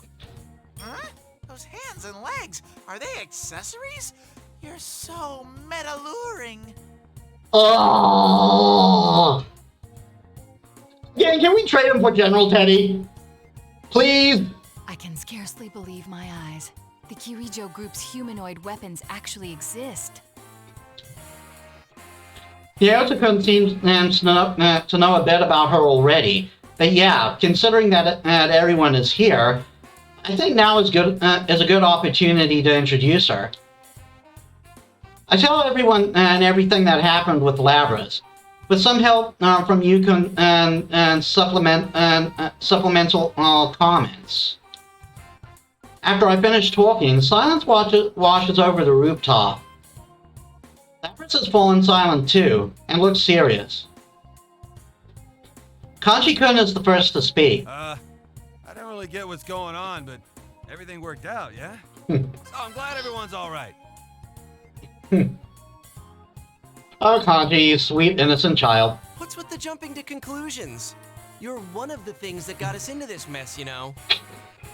Well, that was anyone could have done that. Somehow I doubt it.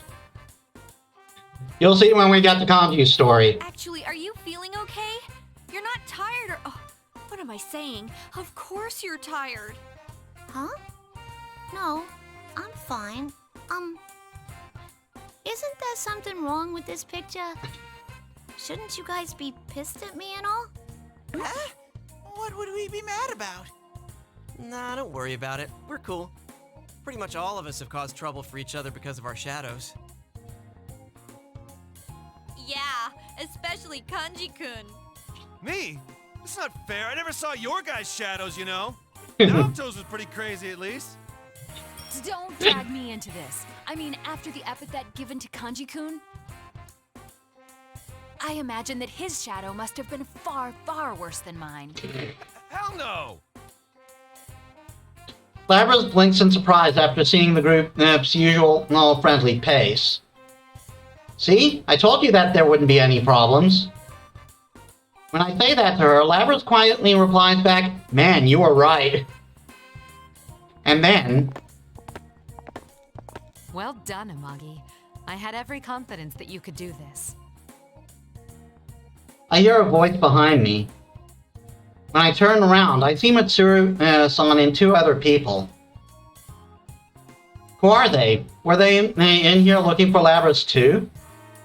Like Mitsuru-san, they both have weird outfits. And that person... Nice to meet you all. My name is Aigis.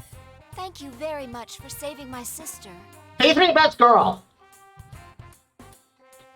The girl with the body similar to Labrys seems to have noticed me looking at her and addresses me. Sister? Does she mean Labrys? And that means... What? Excuse me, but are you also... Yes, I too am a robot. She's kind of a later version of what Labrys was built for. Oh, I'm Akihiko Sanada. Sorry for all the trouble. And sorry for not wearing a shirt. I'm under legal obligation to show my massive pecs. So Aika-san is a robot, and Akihiko-san is the one wearing the cape. Is the one wearing a red cape. Okay, I've committed them to memory. And again, I guess it would be harder to forget them. Wait until you meet the rest of the group. In contrast to those two, Labrys takes a step back. Her expression is tense. Is she nervous? Of course she is. They came in here looking for her after all. Oh yeah, I didn't introduce everyone to Mitsuru. I didn't introduce everyone to Mitsuru-san and her friends. Well, I'm still flustered. Yukon and Risei-chan officially introduced them to everyone else. And afterward, Mitsuru-san explained the circumstances of how they ended up here, to us. More like to Labrys, though. How this case began by Labrys being dropped into a TV, and how they all pursued her into this world. As Mitsuru-san explains her intentions, Labrys seems to get even more nervous. She must be worried. But it's alright. Mitsuru-san realizes Labrys' emotional state. She turns her gaze towards Labrys and kindly smiles at her. Don't worry. I'm not planning to seal you away again. But I ran wild and caused so much trouble. I mean, not just today, but back then, too. You've awakened to your persona and gained control over it. You're hardly a rogue test unit anymore. Besides, you have a heart. We would never treat anyone with a heart so poorly.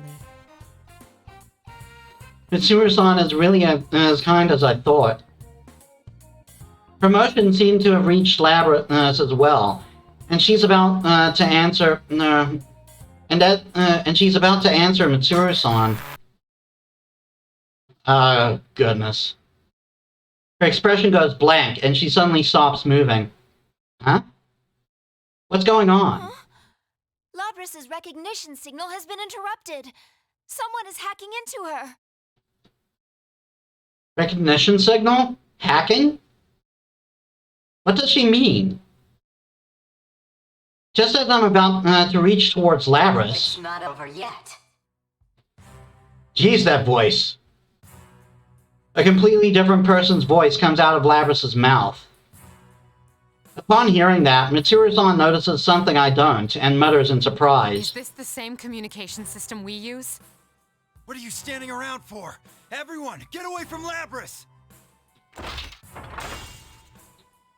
Labrys' hand jerkily reaches towards the axe on her back.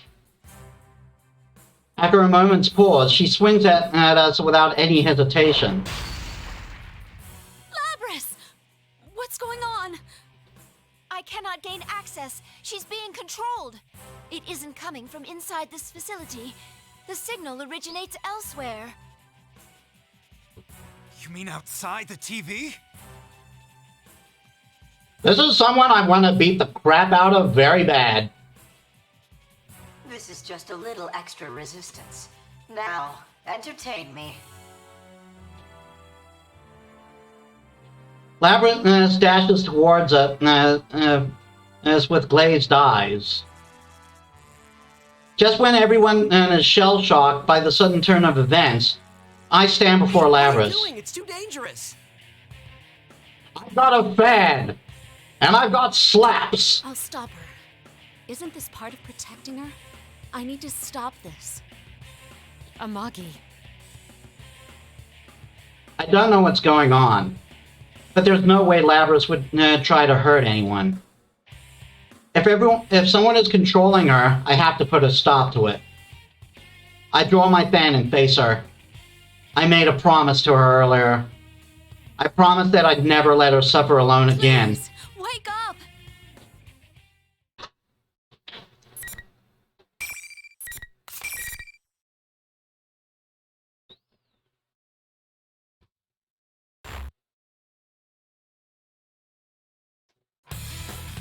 Yep, we got one more fight.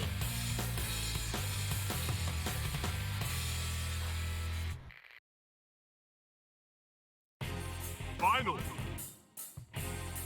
Fight!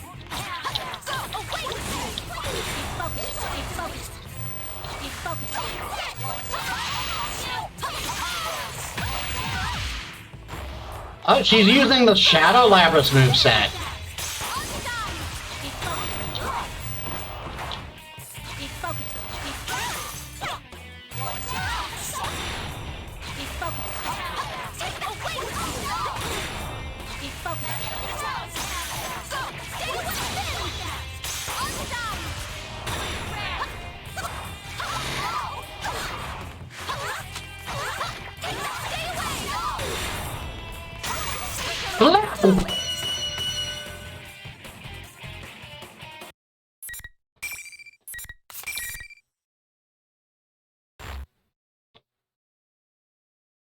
My, she was quite easily defeated. Evidently, I didn't push her far enough.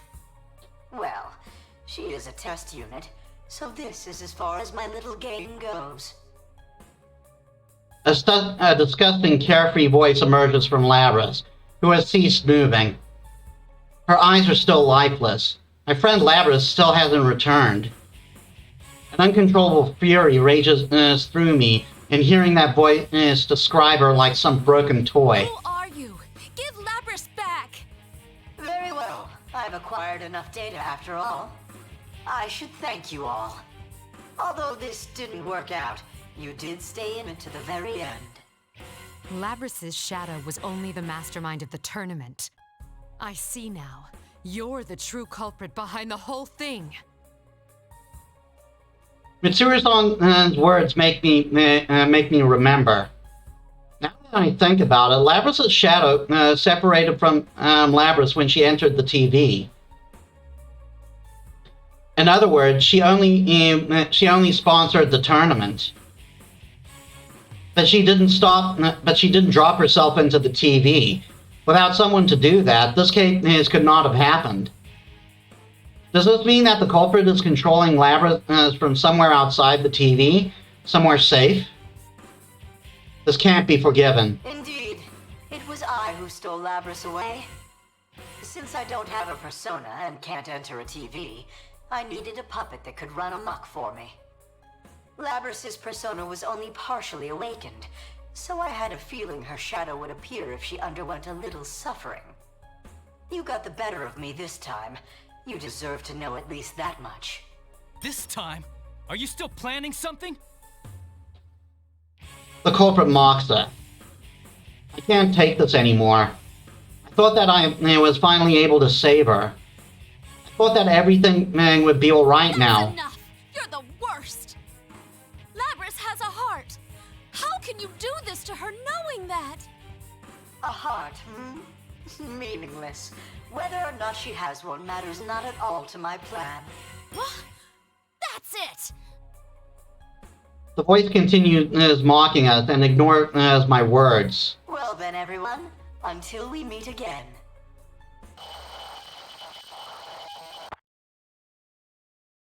It sounds like the culprit just cut off communication. In that moment, Labrys falls to her knees. I rush over to support her, but she's gone completely limp. Her metal body is very heavy. Everyone here goes silent, and a heavy atmosphere fills the area. Mitsuru-san looks gloomy, but she speaks up with determination in her It voice. seems whoever our adversary is, they're connected to us. I advise you not to get involved in this matter any further. From here on, you should leave this to us. Wait a second. We can't just leave things like this. I understand how you feel, but this is too dangerous for you. We will do our best to ensure that no harm comes to you. Trust in us and let us work. This is different from the way she was acting towards me earlier. This time, Mitsuru-san isn't testing me, but completely rejecting our involvement outright. I think that what she's saying is probably the correct course of action. There must be something going on behind this. If that's the case, high school students are probably going to be less equipped to handle it than a well-funded organization like Mitsuru-san's. But still, I can't just back down. Guys, let's leave this to them. Huh? Are you serious? Yukima must realize Mitsuru-san's resolution too. This must be something we have to come to an understanding about. My mind understands that, but my heart still... Yukiko, it's best for now if we go home. Yukima puts his hand on my shoulder. Huh? But did I just hear him say for now under his breath? When I look up in reaction to Yu's words, I see a strong fire in his eyes. I see. I nod in acknowledgement.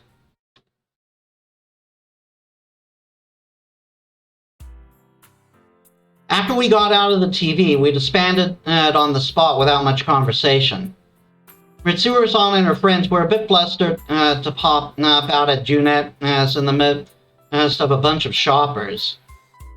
That goes for all of us, really. With this many people looking out of the ordinary, we did cause a bit of a stir. I regret that we had to part there so quickly, because there was much more that I wanted to say. But I know that there's no way I could really express everything anyway. When I returned to the inn, the day's exhaustion hits me all at once. I draw a bath and even fall asleep in the bathtub for a bit. After waking up, I go back to my room and prepare for bed. But then I receive a call from an unknown number. Usually I don't pick up calls from numbers I don't recognize, but something tells me that I should take this one. And good thing I did.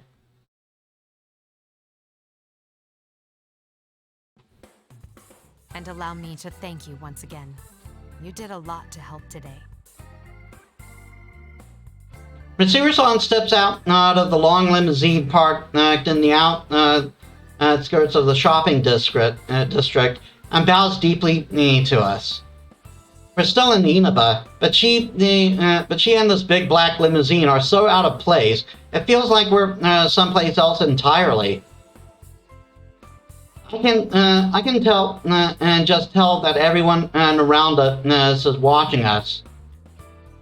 Since Mitsuru-san and her friends are finished investigating this case, it seems that they'll be leaving Inaba.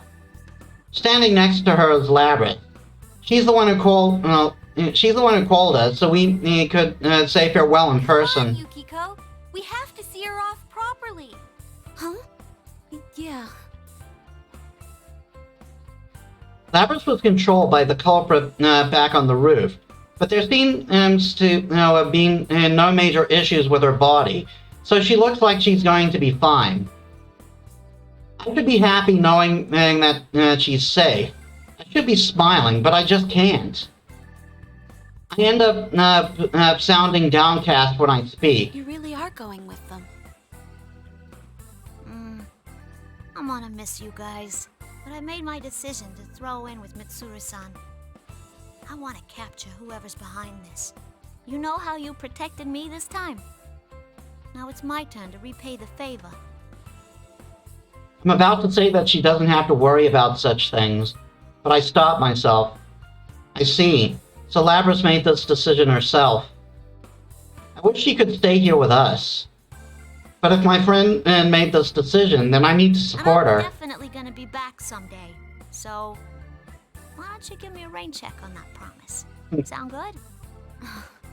Yeah, that's all right. It's still a promise. Hearing that, I'm finally able to smile for Labrys. She's right. It's not like this will be the last time we see each other. Our promise will never change. I'm waiting for you, though. If you break my promise, I'll make you rue the day. The fact that she says that with a smile. Labrys laughs and shrugs at my joke. I need to protect this place. This place that she promised she'd return to. It's not just succeeding my family at the inn anymore. I have another reason I need to stay here. We'll all be waiting for you. Come back soon.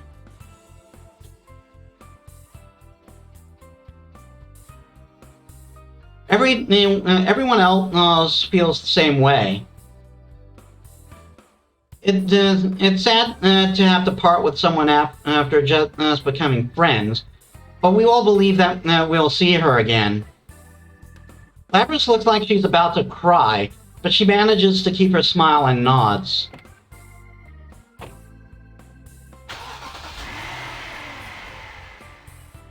Mitsuru-san tells her that they're about to leave, and once the two of them enters the limousine, it quietly heads off.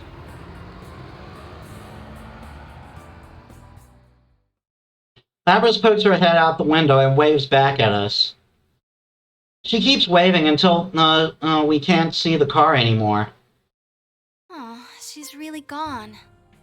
Yeah, but she said she'd come see us again, so enough with the pitiful frown. What? Did you just call me pitiful?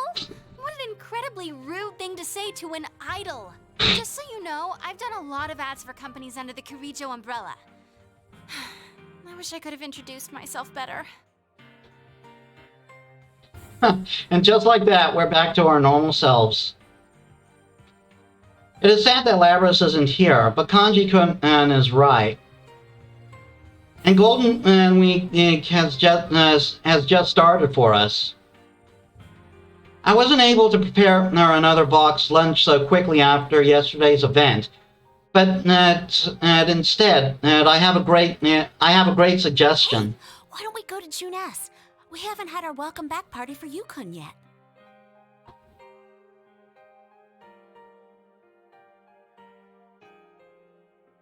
Great idea, Yuki-chan. I was just thinking the same thing. You're right. It's been a while too, so let's all go there and catch up. Yosuke-kun and Yukon glance at each other upon hearing my suggestion. Could they be scheming something? Alright, sounds like a plan. We have a few things to talk to them about too, right, partner? Yeah, let's go, everyone. Those looks. That's like some kind of secret friend wink, isn't it? They're definitely up to something. Okay, I'm going to quickly take another bio break. I don't think we have enough to do another story after this. This took longer than I thought it would. But I will play a bit more to get some extra footage afterwards. Anyway, a quick bio break, everyone. I return. Whoop.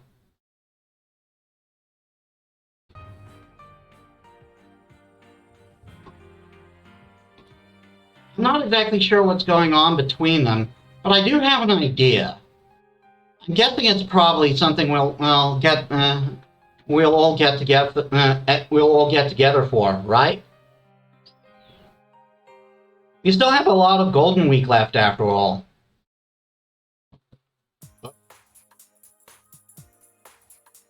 After the welcome back party for Yukon, Chia and I are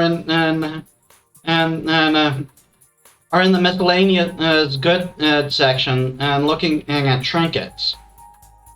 Teddy and Yosuke have gone back to work while Rise-chan takes Naoto-kun shopping. Yukon and Kanji-kun are together in the grocery area. Everyone is just doing their own thing. Boy, was I surprised when Yukon brought that up. I didn't tell her we wouldn't get involved, was it? Can you believe him? No kidding. I wonder what Matsuri-san would say if she heard that. You don't want to know. What Yukon and Yosuke-kun brought up during the welcome back party was the Reformation, or more like the reformation, or more like the re-reformation of the investigation team. And it was decided that we pursue this case by ourselves. There were no objections, of course. Everyone seemed to have been waiting for Yukon and words and spoke up at once. Hold on, let me read that again. Everyone seemed to have been waiting for Yukon's words and all spoke up at once. Okay. There's no way we can leave what happened inside this town's TV to someone else. I feel bad for Mitsuru-san, but I was really happy that the two of them were thinking the same thing. I mean, Labrys is our friend. There's no way we can sit back and watch while our friend is out there doing her best, especially since this happened in our town backyard. The Kirijo group, huh? If things go bad, this can be an even bigger problem than last year. I'm sure we'll be able to handle it. You really stepped up to the plate this time. I think I like this new side of you. I'm a bit happy to hear that from Chie. Whoa, that was close. The owner staff mindedly walked right by the section and we were looking for. We stopped at our destination, the small shops inside Junes. I picked up some different colored hair ornaments and compare them. Wow, this is hard. So many choices. What color should I get? You're really into this. Hey, how about this? I think it'll look good on you. Oh, no, it's not for me. Pink, yellow, green. As I compare the different colors while answering Chie, she thinks for a bit before making a realization. Oh, right. We might see her sooner than we think. That's right. I'm sure that the culprits will be caught faster than if we cooperate, rather than leaving Matsuru-san and her people alone to handle it. And that means that the day when I keep my promise with Labrys will come sooner too. Until then, I need to find a color that fits her. I picked various colored scrunchies and imagine how they'd look decorating Labrys' hair. Her embarrassed smile springs to mind as well. I just know she'll love it.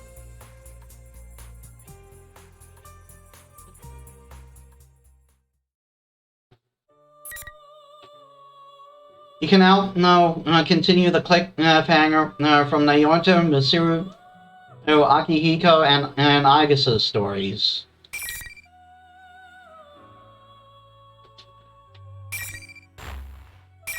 Okay, like I said, we don't have time for another story, but I am going to do a little more for footage. Golden Arena mode is fun, but I don't think I want to start that yet.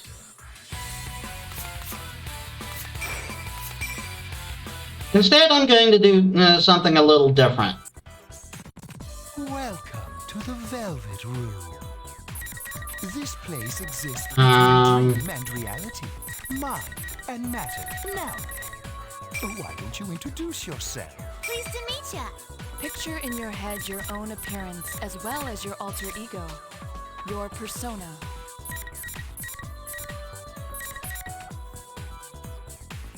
I kind of like that color.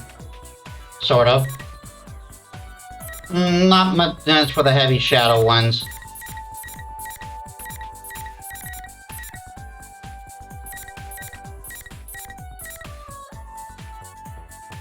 I like the black hair, not a fan of the yellow.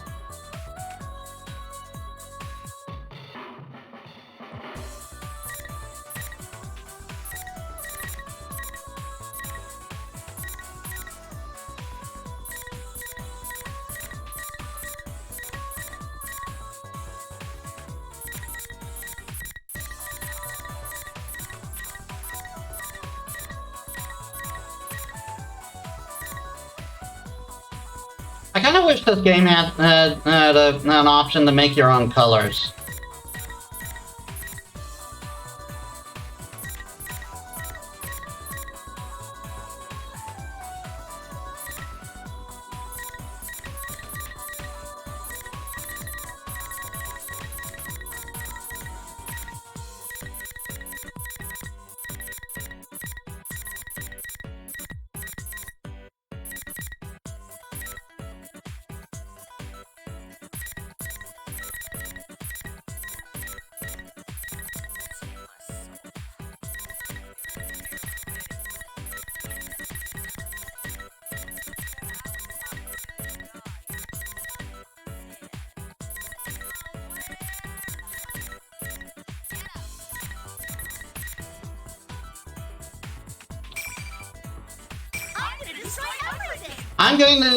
I'm going to show you guys for a bit how I got good at this game.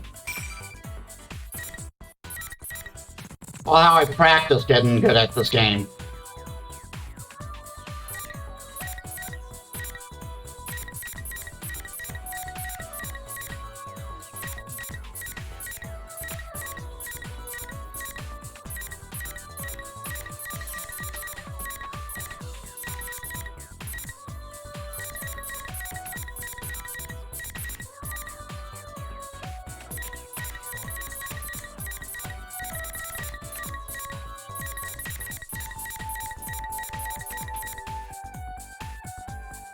Ooh! Battle Hammer the Soul Ultimax version. Reach out for the truth. Zone time.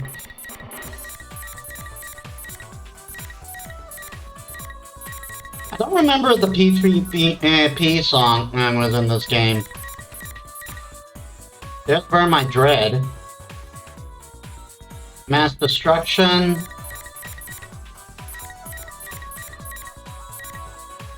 Tanaka's Amazing Commodities. Brand New Days. Oh, there it is. Soul Phrase. I love this song. I wish you good luck.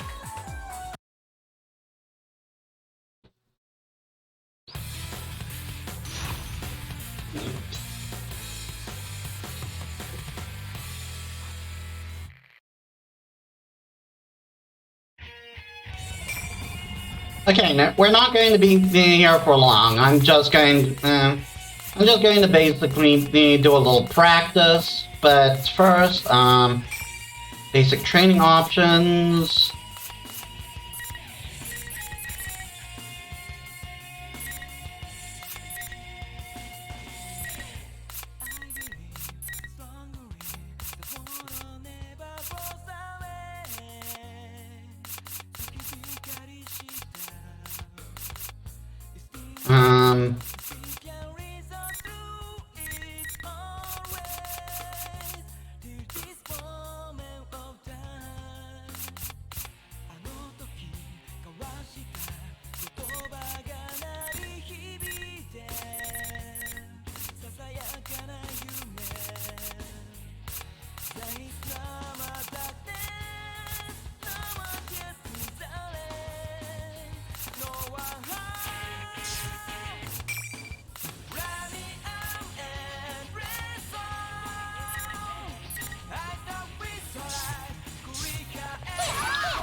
Yeah, I just basically did this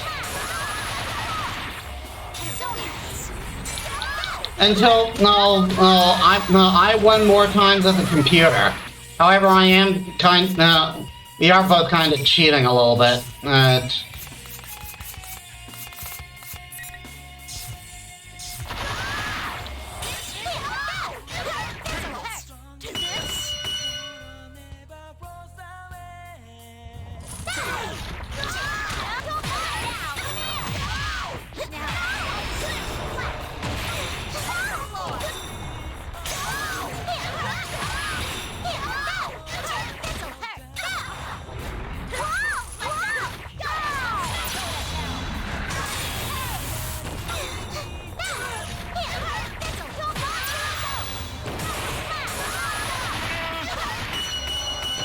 An infinite red axe level? I think I do.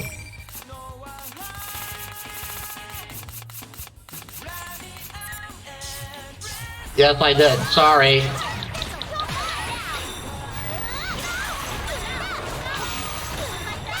Because what you went with Labrys is constant assault.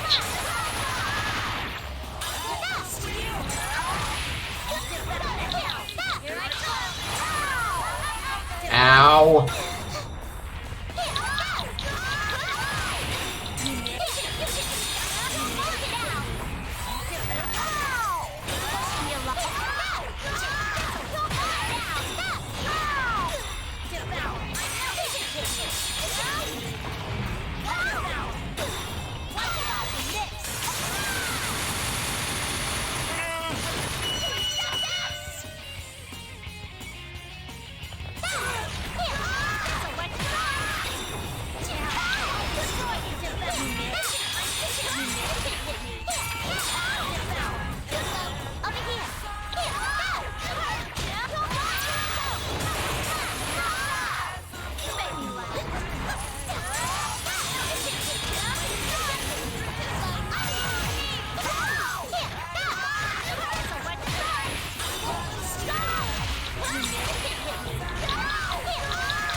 And Labrys' act is so Labrys' act is so big, and Shadow Labrys' and the Sirius is so massive and constantly present. You can't help but hit him sometimes.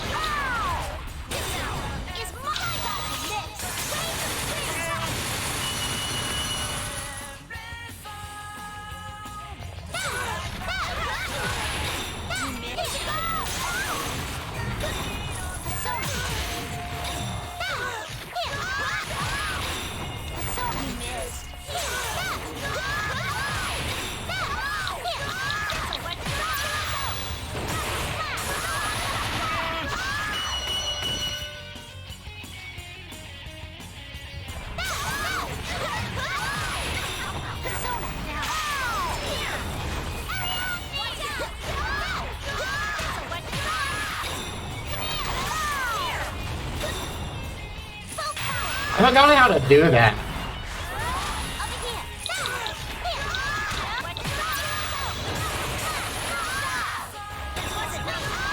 Ah, there it is.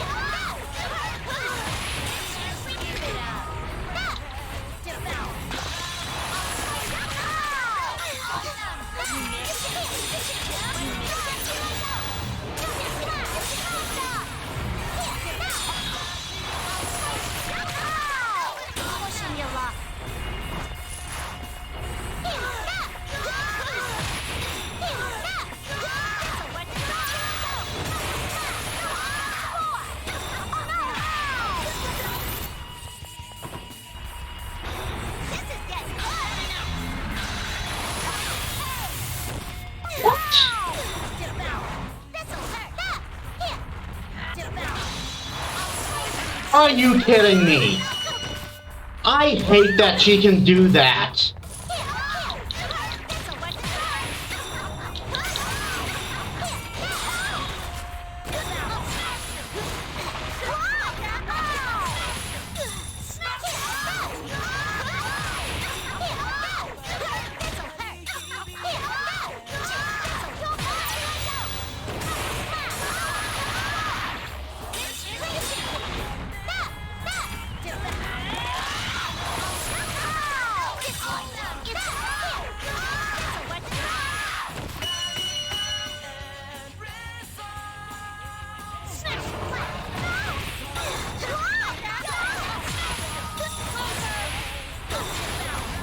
Are you freaking kidding me?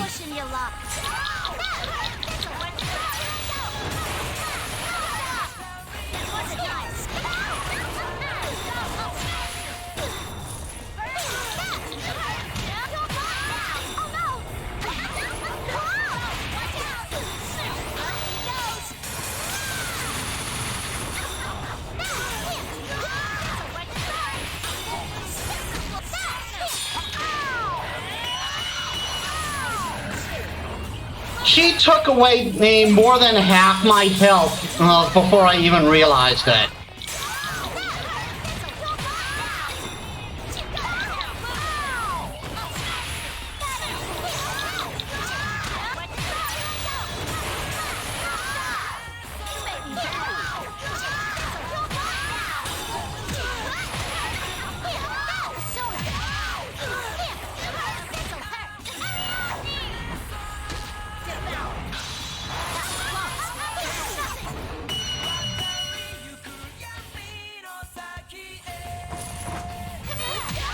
Blocking is a very valuable tool. One I don't often use.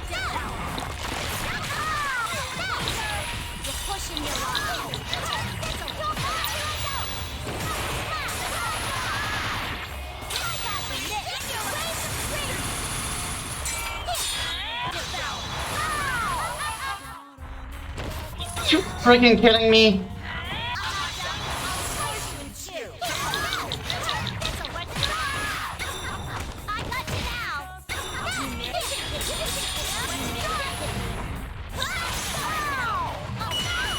Jesus.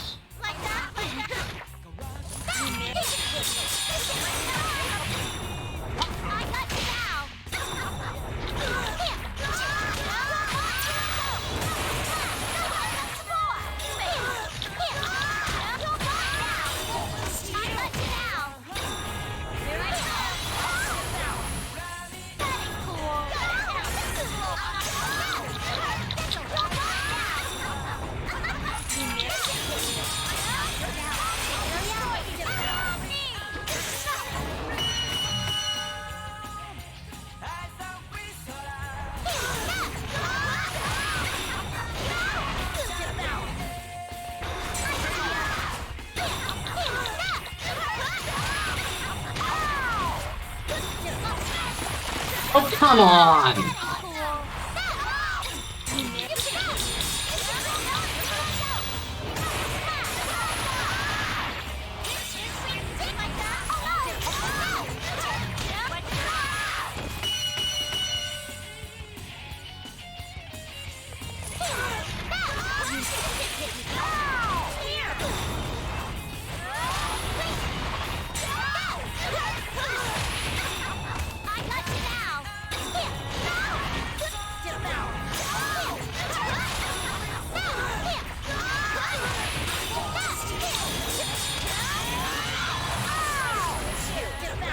I was blocking.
Totally meant to do the ball.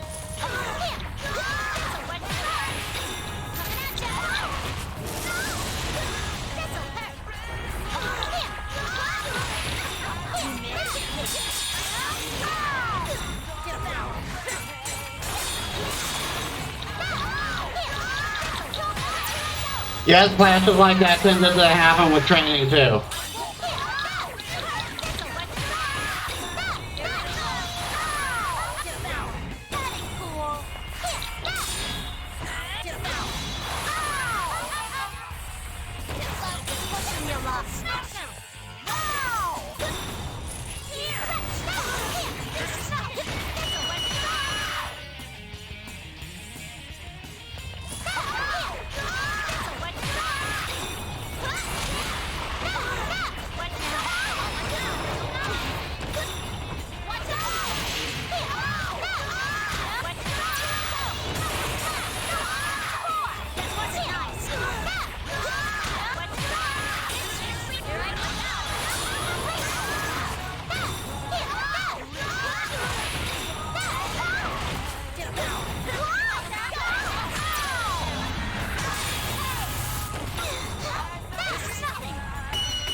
Brilliant tactic.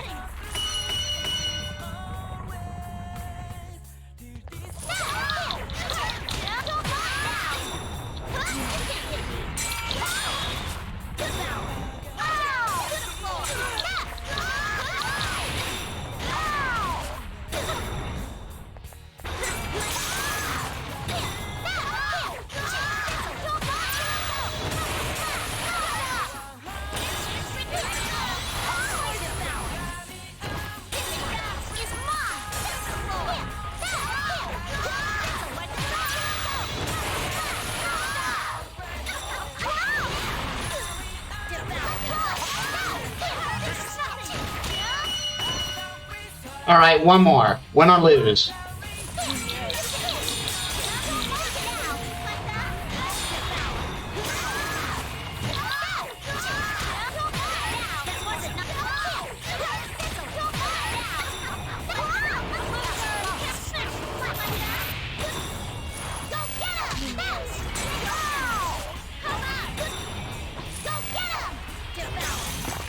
Oh, come on.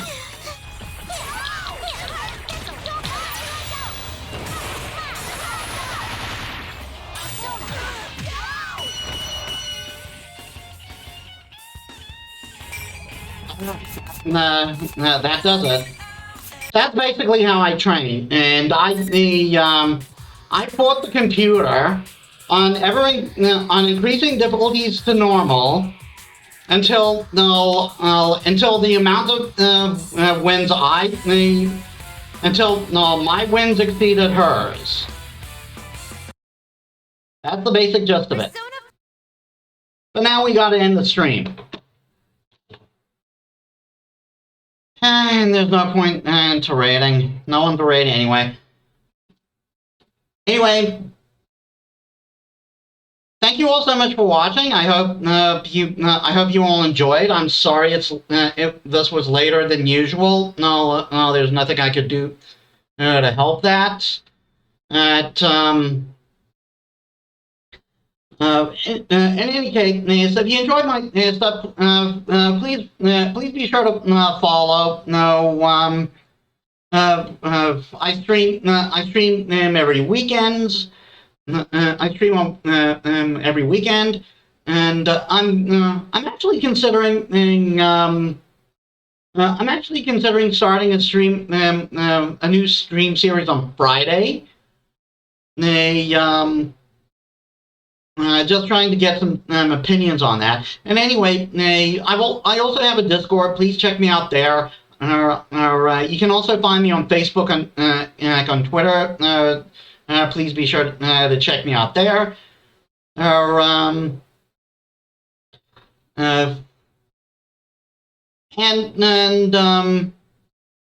Also, please be sure to check out my friend Ayumu. She's a good friend of mine. I want to support her.